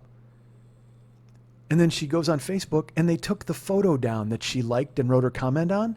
They took the whole photo down. Her comment was gone. Everything was gone. She's like, "What is going on in this town?" I said, "Dude, I don't know. I have no fucking clue." I go, "But that right there, now that shows me clearly they don't even want anybody to know that you were in the dealership." Like, and I don't know if it was, again, I don't have a guess. I don't know if her fucking ex-husband called him. I don't know if it's her old friends or some old boyfriend, because then I told you she's got all these fucking dudes sniffing around. I have no clue, man. No. And of course, she takes it personally, and she's like, "I'm so embarrassed, honey." I go, "You didn't do anything. We were trying. You brought me in there to meet your friends." Why do people cut off their nose to spite their face? I don't fucking get it. I don't get it. And I'll tell you this, it sounds crazy, but then she wound up talking to a girlfriend and said, and this is what happened. And they went, "Yeah, that was personal." Yeah. She goes, "This is a small town and people can't stand to see people happy." Yeah. I said, "Seriously?" And she goes, "Yeah, she feels the same way. She feels how we feel, that somehow they just decided, well, why the fuck should we help this new guy out?" And they had a change of heart, or somebody got to them and told them to do it. And I go, "But they cost themselves money." And she goes, "This is a shitty town and people do fucking ridiculous stuff." Yeah, it's high school. It was truly a high school. It's Facebook she lives in a fucking high school. Exactly. And so I was fucking shell shocked. I didn't know what to do, because now it's Tuesday night, and we have things to do on the weekend. So I can't, Sunday's out for shopping for a car. So that leaves Wednesday, Thursday, and then she works Friday and Saturday. And then we were leaving Monday. Because I should tell you this, I was driving home, and then I was texting her. I go, "Man, I really wish you could come home with me." And all she texted back was an image, a screenshot of a ticket flying home from Los Angeles. Nah. She's like, I wrote, "Is this real?" And she goes, "Yeah." "Is that okay?" I'm like, "Fuck yeah, that's okay. I asked you to come home with me like 5 times. It's going to be amazing." So she drove home with me. She's like, "Yeah, I'm going to fly back." She's unbelievable. So we get home, and we're just both kind of staring, and I go, "I don't know what to do here." And she says, "Honey, she's worse than I am, in that I understand the process and that I have to go through it. It's pulling teeth, but if I have to go to the fucking dentist, I got to do it." She doesn't want to. And honestly, she doesn't really have to. It's not her. I need a car. She doesn't. But she's in it because I'm in it. But I feel bad about dragging her into it. So we got home, and she was just like, "I don't know if I can do this tomorrow. Like, maybe if we go Thursday." I go, "Honey, then we lose an entire day again." I go, "I have to have a car where we're leaving on Monday. We still have to get plates. I have to register." I go, "There's so much I have to do." I go, "These motherfuckers cost us 3 days. 3 days." Because I would have gone to a different dealer on Saturday and had it squared away, sussed, and done. But they fucking froze us out, and I don't know why. And again, like I said, the only thing I can think of is it was personal. They decided, because they were great to me on Saturday. Everything was fun and fine. And then Tuesday, they acted like we didn't exist. The car was loaned to somebody, and you don't have it. Fuck. So we talked, and I said, "We can go to another place, and you can co-sign for me, and I can take a car and split." Then I went up with a car payment. I got to get insurance, because my insurance is going to be through the fucking roof no matter what, because it was high before, and then I'm in another accident. That's why I'm shopping for another fucking car. And I said, "So I really don't know what to do here. We can go look, I said, I can go back on Craigslist and try to buy something from somebody." She goes, "Honey, you can't do that. You need a nice car because you're doing Uber. I mean, that's your job. You have to go back, and you're going to be Ubering. So you need a car it's going to work out for that." I go, "I know." I go, "I'm not going to get any credit. You'll back me up. We can go look at a thing, but then I don't know what kind of a note I can pay." I go, I'm going to be paying high insurance, and I don't know about how much a car payment I can handle. The whole point was to give these guys $10,000 on a $14,000 car, and then have a car payment of like $140 a month. You know what I mean? Yeah. She says, "I have an idea. Why don't I sell you my car? And then I'll buy a car." Well, I said, that's ridiculous. Like, you know, you can, if you're going to get a car, you can trade in your car and use it to get you a new car. And you don't even need a new car. Your car is nice. I go, you weren't even looking for a car. She goes, I know, but you need a car. And my car is nice. It's dependable. You know me. I own it. I can just sell it to you. I've taken care of it. I have consistent maintenance. I've got all the records. So you know you're not getting some garbage car. And then we can go tomorrow and we can buy a car together. And then you'll just drive home in my car and then our car will stay here.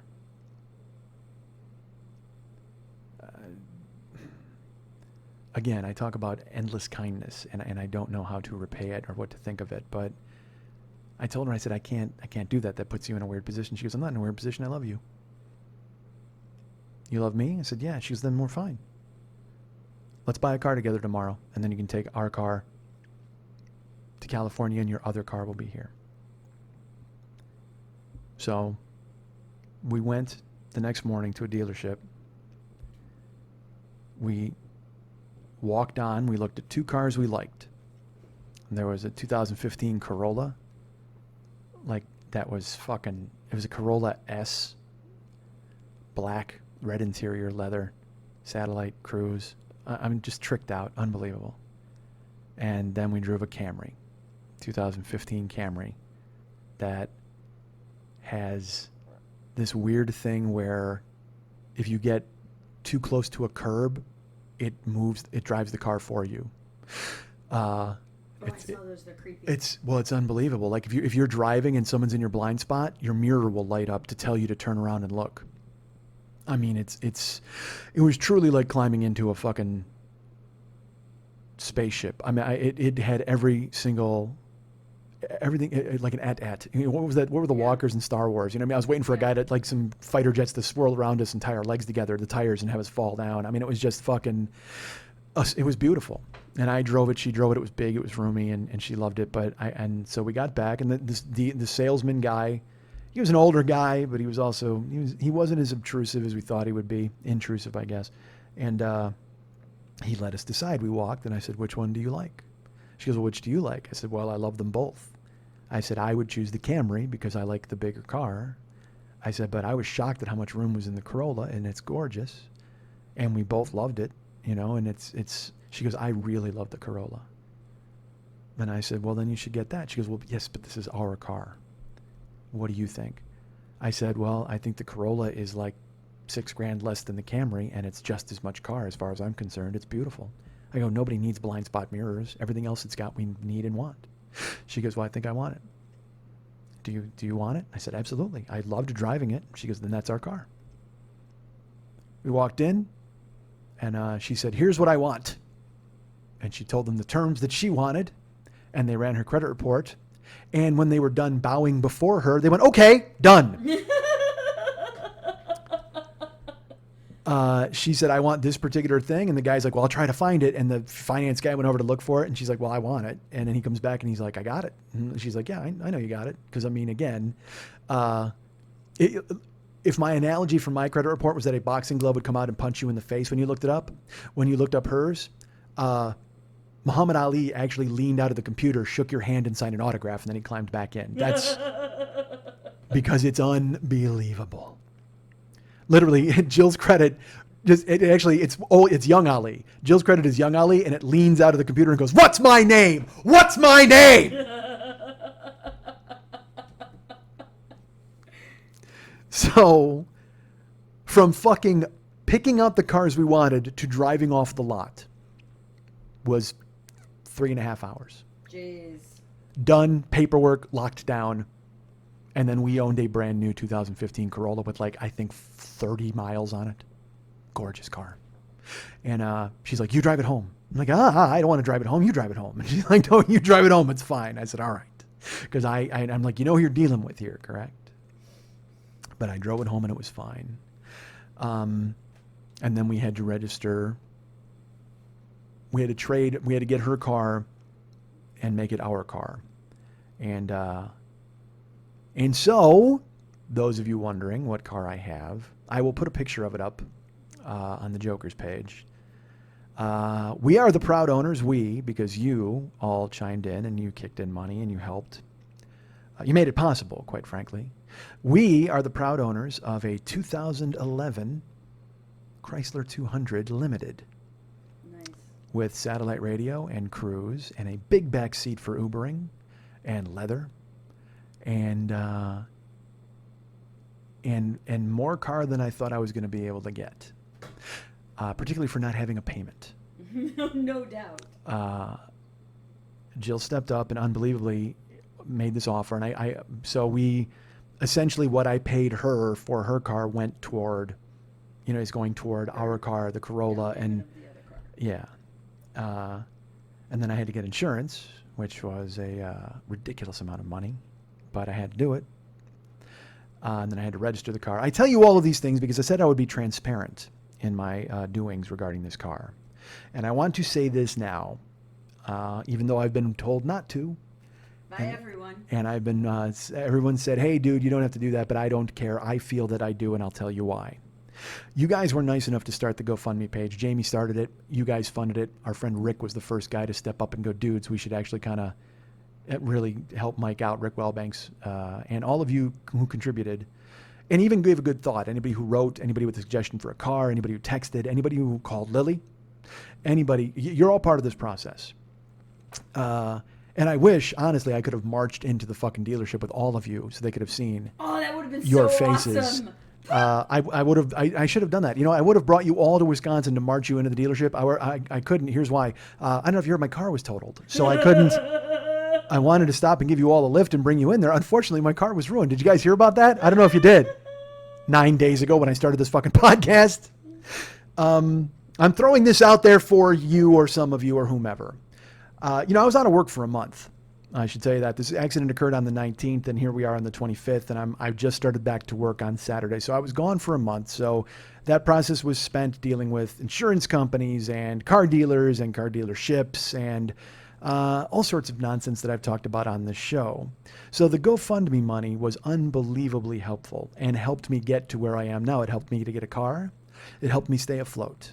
I was able to pay bills and rent, and essentially you were my job for the past month. You were my bosses, and thank you. You showed me what it's like to actually earn money for being an entertainer, because that's what I did. I just did shows this month and went and found a car, and you guys paid me to do that, and I can't thank you enough. But I want to throw this out there. I just in case there's one of you who feels this way. I recognize maybe when you gave money, you thought that I would go buy a car from a dealership, or I would buy a new car, or I don't know what you thought. You could have just thought that I would take the money and I would spend it on the person in the drive-thru behind me. I don't know what you expected me to do with it. I'm kind of a fucking clod. You were like, he's going to fuck this up. Let's give him $20 and see what he does with it. I don't know. I have no clue. But if in your mind you thought, well, I thought that dude was going to buy a car from a dealership, and I feel kind of a little bait and switched here, I'm going to throw this out there. If you want your money back, tell me. Anybody who contributed money to the GoFundMe page who's like, you know what, dude, this isn't exactly what I thought. I thought you were going to go and just get a car and get your insurance. And I did all those things. I got a car. I just didn't buy it from a dealer. I bought it from my girlfriend. And if you're thinking, well, fuck, you gave your girlfriend our money, I don't know what you're thinking. And again, everybody thinks I'm crazy for throwing this out to you. But it's because I don't want even the hint of some sort of wrongdoing. I don't want you to think I'm shady. I don't want it, if it looks weird to you, I don't want any of that out there for you guys. It shouldn't. Again, like I said, I'm nakedly transparent. I'm telling you everything that's happened over the past few weeks. And the money was great. It really helped me out. It helped me travel. It helped me go look for a car. It helped me drive home. It came in incredibly handy. And thank you. I do appreciate it very much. And I will use it toward other things that I have to take care of. Like I said, like insurance and I did all that, registering title, whatever the fuck. The point is, if you feel that you need your money back because you don't think I did what you thought I was going to do with it, tell me. I got no problem with it. I'll send it back to you. I'll PayPal it. We'll figure out a way to do it. I'm hoping you won't feel that way. I hope you'll realize that what you did was a great thing and helped me out immensely and will continue to help me out, as there is still, I still have money that I can use toward other things. Because again, I deputized everybody in the beginning of the year. Now, that doesn't mean that everybody had to send me money, but the people who did you're pretty fucking great.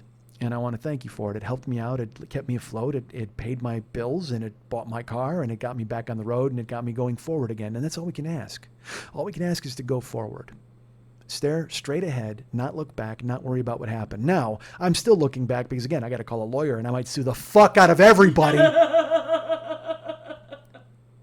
And your money might go for that. Who knows if you leave it with me? It could go into some fucking suit's pocket as he takes everybody's head off and tries to bring me back some fucking cash. I don't know. I have no clue. Right now, like I said, everything's a little upside down. I've only been in town for 4 days, and I'm just finalizing my fucking Uber accounts and going back to bringing ribs to people. I can't be bothered with the fucking logistics. All I know is I don't want even one person out there to think there's the hint of impropriety and to go, man, it's kind of shady. We gave him money and he used it in a different way. We thought he'd buy a car and he used it for that. Well, fuck. I can't speak to that, and I can only talk about your feelings. Now, I will also say this. This probably seems like a huge fuck you to the anonymous donors. And it is, I guess, really, when you think about it, because you could write me back and say, hey, I anonymously gave you $75, and I'd go, hey, fuck you, I'm keeping it, because I don't know if you did or not. But so thank you for your anonymity and your money, and thank you because I know you won't be asking for your money back because you won't fucking get it because I have no idea if you're real or not. So there. But it's funny, I mentioned that I wish I could have taken you all in on the process. I wish you could have come in and seen Chuck giving us really no attention. I wish you could have come in and seen Mark blow us off. I wish you could have seen the first day when they were great to me. And then I wish you could have sat there while Bill sold Jill her Toyota in 3 hours. And it was painless, the entire process. But there is one particular moment that I really wish you were there for. After 4 days of rigmarole, after all of the garbage, we're winding up at the Toyota dealership and we're driving the car and we're actually in the Camry. We've driven the Corolla and we love it. Now we're in the Camry. I'm driving. Jill's in the passenger seat. And in the back seat is Bill telling us that Mr. Toyota treats his salesperson as if they were his children. And he cares very much for everyone who purchases a Toyota. And when you buy one, you're in the Toyota family. And oh my God, you're going to make me test out these fucking airbags, aren't you, Bill?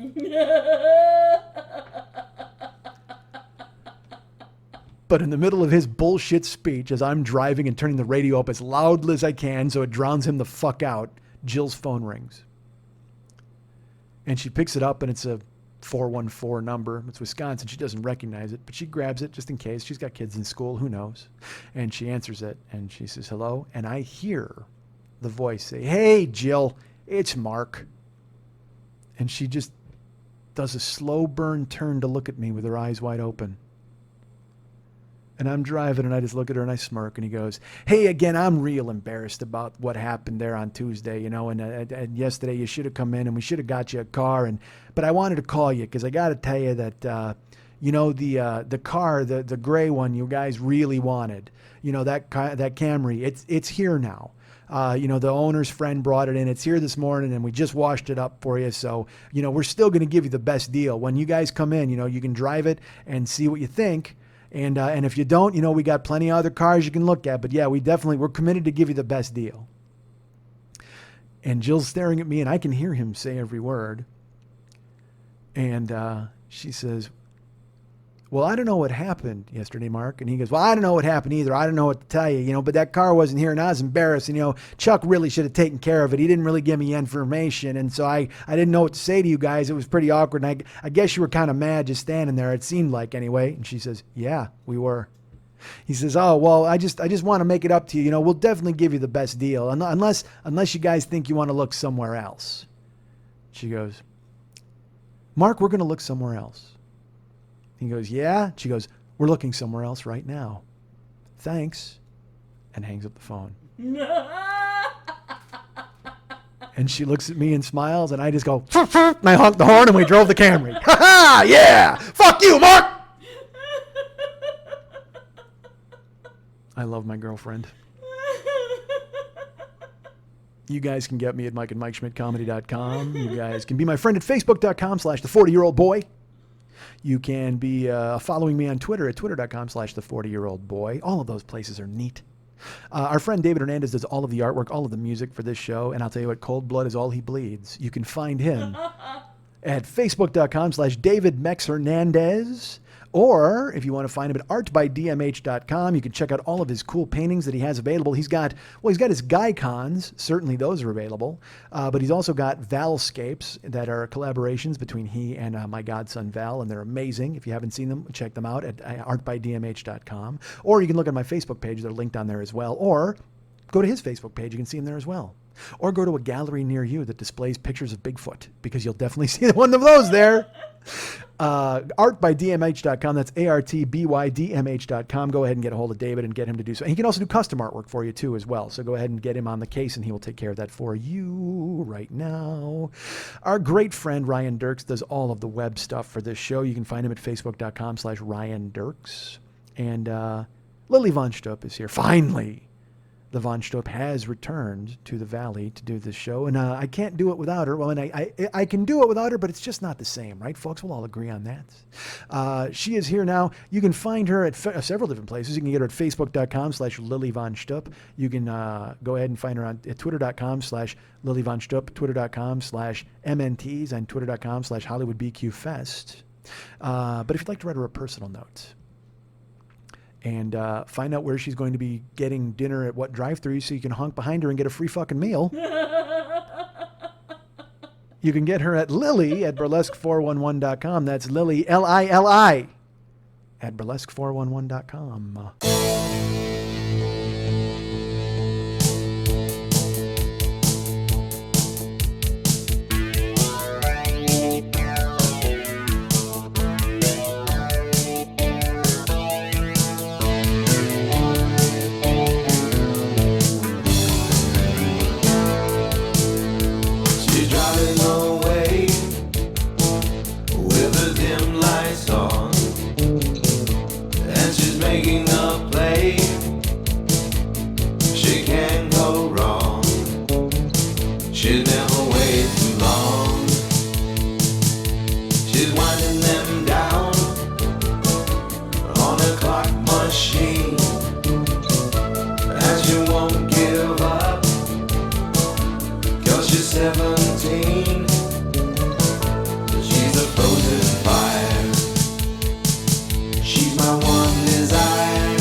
Want to remind you folks about the Monday Night Teas every Monday night at the 3 Clubs on Vine at Santa Monica.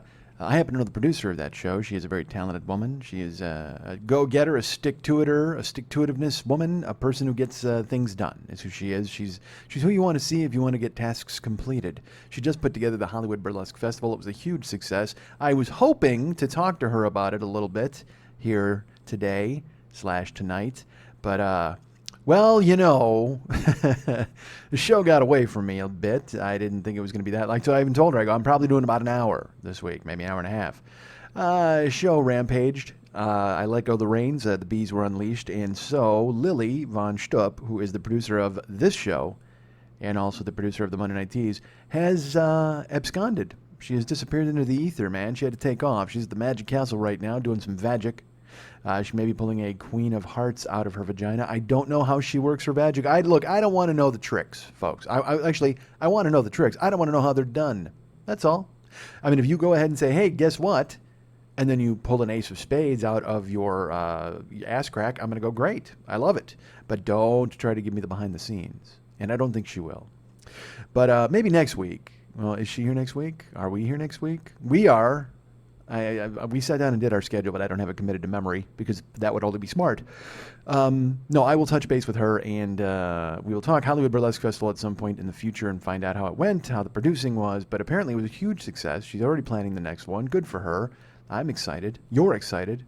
She's lucky. We're all lucky. The Bannister's lucky. So good for Lily. Remember, she does the Monday Night Teas, as I've mentioned, at the 3 Clubs on Vine at Santa Monica. Last night's show was like a graduation show. Some of the people who've attended Lily's School for Wayward Girls graduated on stage, which she always loves having happen. Next week, I'm not sure who's there, quite frankly. But if you go to facebook.com/Monday Night Teas, you can get all of the information of the past acts and the future acts and the pictures. Oh, the pictures. That's the most important part. If you got to check out the pictures of the ladies who've performed and are going to be performing at the Monday Night Teas, check them out and enjoy them. See who's coming to town, and then you can go to brownpapertickets.com and search Lily Von Stupp or Monday Night Teas and grab tickets to that show. Go on a Monday night, and as always, if you smack Lily on the ass, you get in free. Hey, she's not here to disagree with that, so, well, don't do it, because she'll probably hit me in the eye with something. Probably not a fist. She'll find something better, like a red-hot fireplace poker. She doesn't have a fireplace. But you know what? Honestly, if somebody came in and smacked me on the ass because somebody told them to, I would find a red-hot fireplace poker, even if I did not have a fireplace. And then I would jam it into that person's eye, and they would have Liquid Eyeball running down their face. That's a good name for a band, Liquid Eyeball. Remember that David Hernandez goes to artbydmh.com. ARTBY. DMH.com. I choked that out through a yawn. ARTBYDMH.com. All of his Gycons are there, all of his Valscapes, and any individual artwork that you want him to create for you. He is on call and on commission. So go ahead and let him know what you want him to do. He'll be happy to do that for you and yours and others. ARTBYDMH.com. Go to MikeSchmidtComedy.com, and all the pages are neat, but if you go to the Joe Business page, you can buy stuff and give us money. That's very important. We need money. T-shirts are available. Your dirt shirts are available. One is still in transit. That is the one that was sold in Europe. So that's on the way. Hopefully we'll be there soon. I don't know how they run the things in Europe. I know that if Mussolini were still in power, you would have it immediately because the trains ran on time. But now, I know fuck all about the trains in Italy or anywhere, quite frankly. But keep an eye out. It's on the way. My CD, of course, is available there, The Big Angry. That's 2 years old now. I should probably do something about that, right? Maybe think about another. Maybe do something, all more recording. Who knows? I don't know how that works. Although I'm learning to edit now, perhaps I can just do a CD here in my home. Wait, let me grab a hairbrush so this looks like an actual show. Did you ever see that? There's a Star Search tape floating around. I think it's probably on YouTube. It has to be because everything in the world is. But in the old days when you used to get things on video, my friend Mike Toomey showed it to me. Yawning. And it was a videotape of people who auditioned for Star Search. Some of the producers of Star Search put it together and circulated it around for jokes. And there's people doing comedy into hairbrushes. And there's a one woman with a hair lip who wants to be a spokesmodel. Her name is Chantel. You will see it and you'll know what I'm talking about. But that's a fun clip. So go to YouTube and find the Star Search, best of the Star Search audition tapes, or best of the worst of the Star Search audition tapes. How did I start on? Oh, because I needed a hairbrush to do comedy here in my living room. Again, please remember the CD is available. Download Schmidt Alive 2. That's available right now, and that's an audio/video package. You can go ahead and pick that up.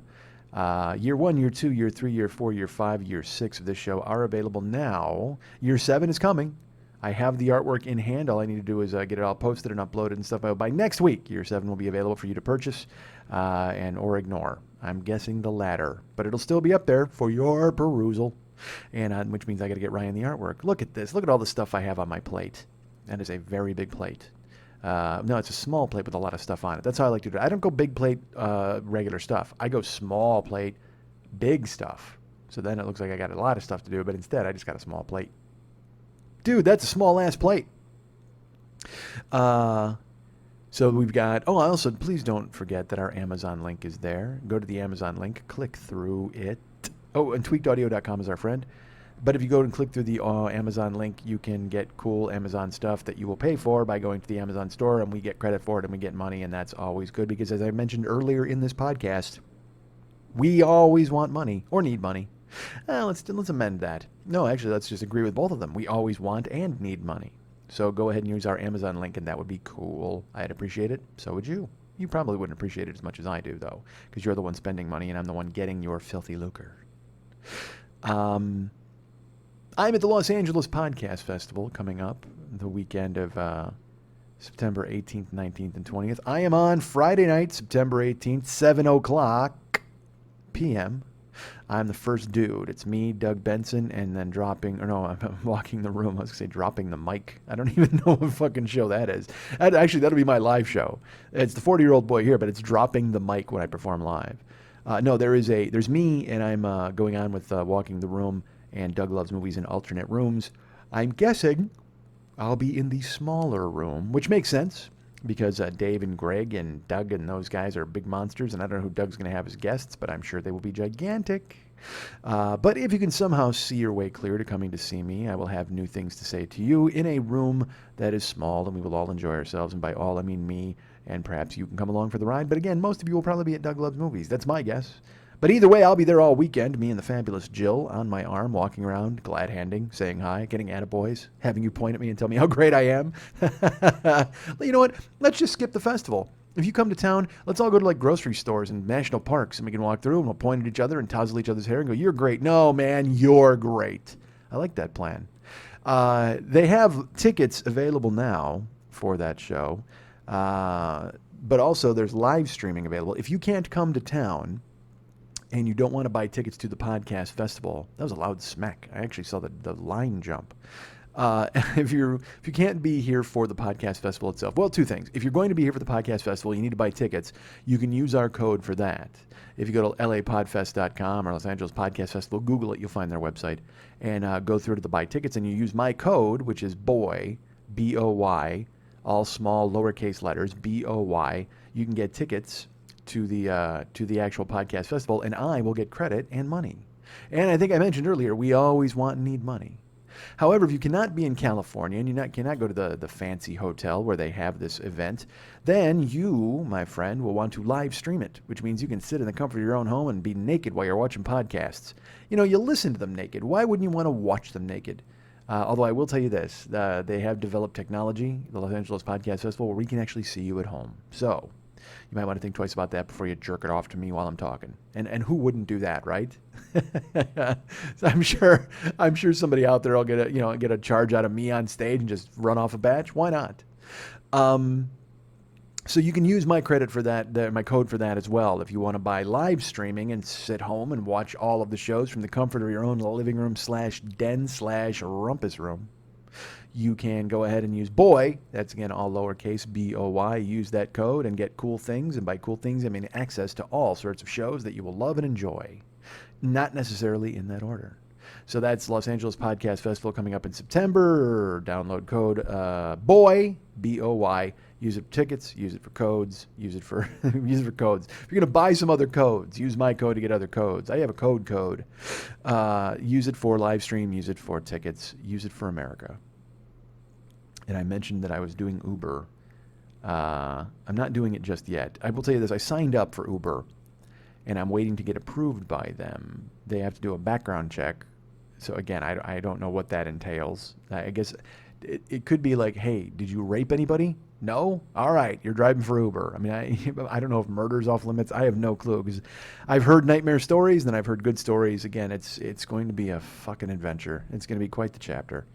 But they, once they got my information, I had to upload the car, and I didn't get the California plates for the car until I got back here, which was Friday afternoon, and I had to make an appointment from the fucking road. So I had to make an appointment a week in advance to get to the DMV. You know how it is out here in California when you live in California. You people who don't, you have no idea what the fuck I'm talking about. Our DMVs are ridiculous. It's always better to make an appointment, but when you make an appointment, the ones around my house, it's almost 2 weeks, 3 weeks to get an appointment.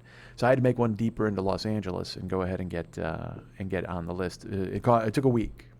But we just so happened to be coming to town on Friday, so I was able to make it happen. I got my plates, I screwed them on, and I could complete my Uber thing. So I had to give them my registration, my license, my proof of insurance. And then, I had to have a license plate, all this different stuff. They need all of it for Uber. It's a very thorough check. So they said they're going to do a background check on me, and that was fine.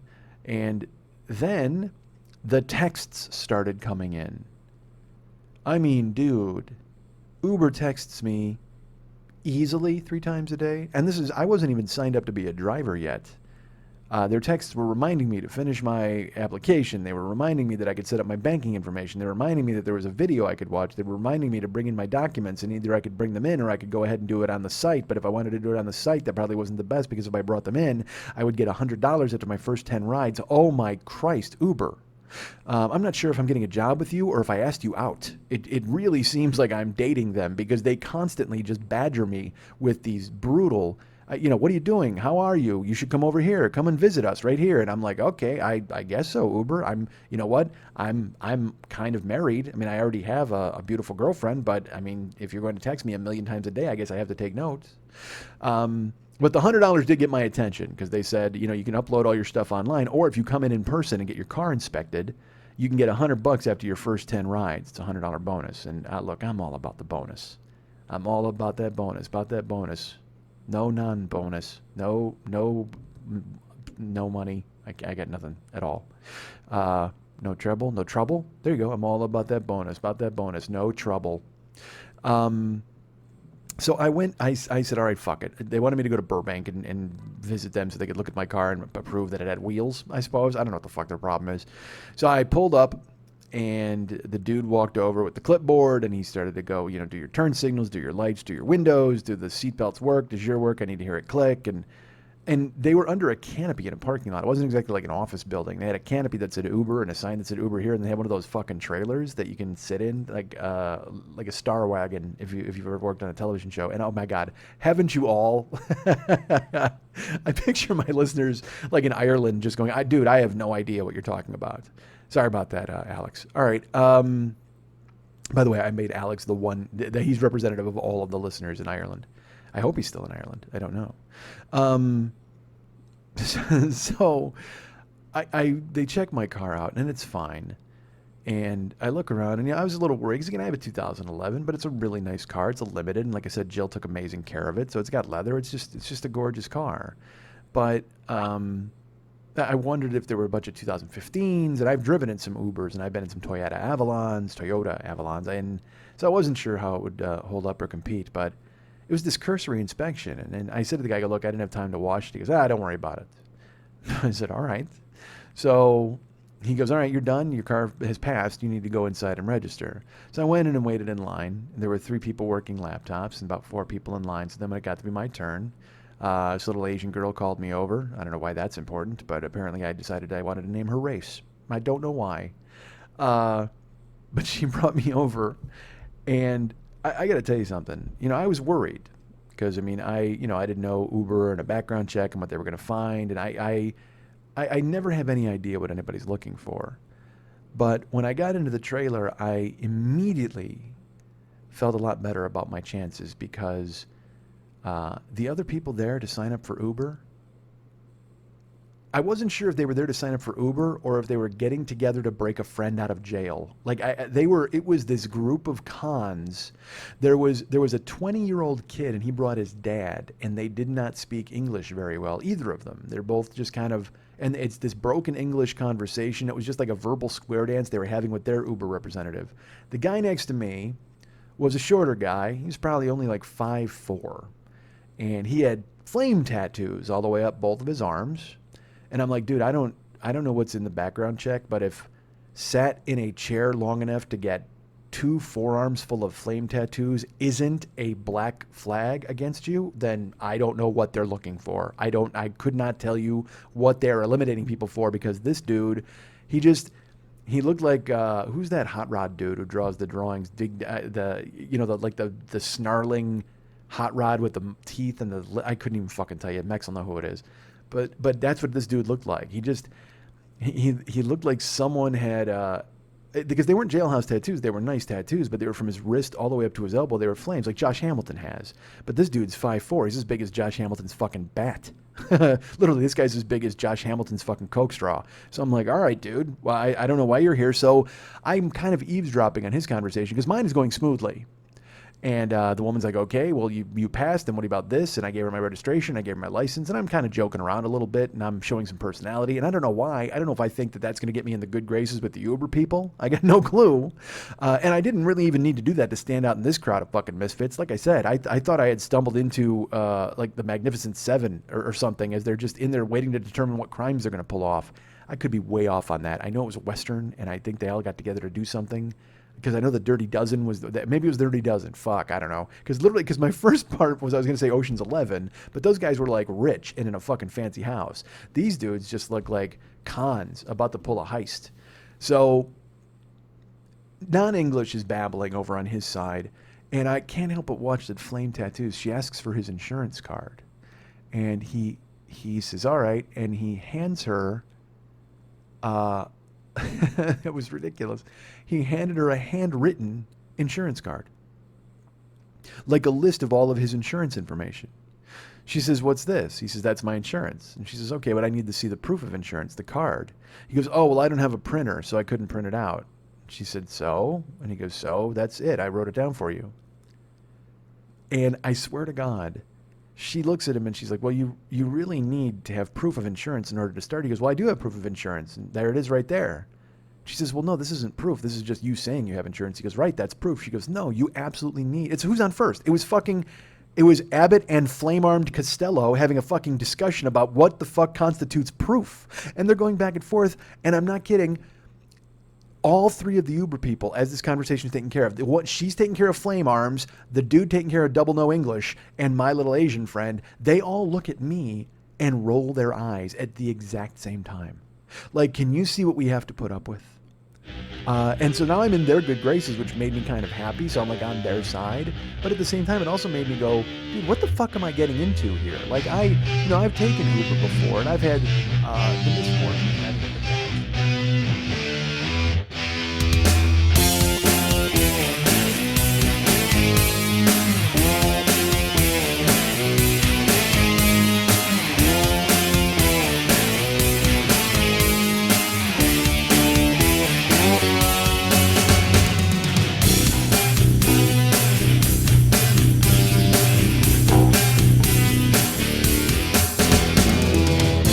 Max always says people skip the closing music. I say people love your closing music, so let's prove it to them. If you've listened this far, write me at heymexilistened@gmail.com, and we'll send you a 40-year-old boy hearing commemorative Facebook profile picture that you better fucking put up, you dick.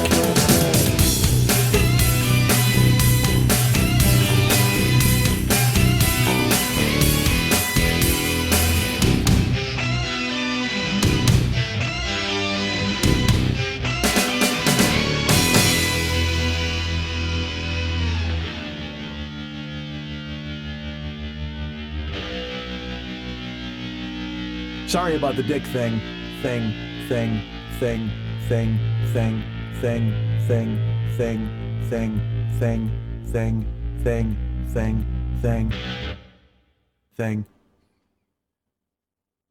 Did you get that?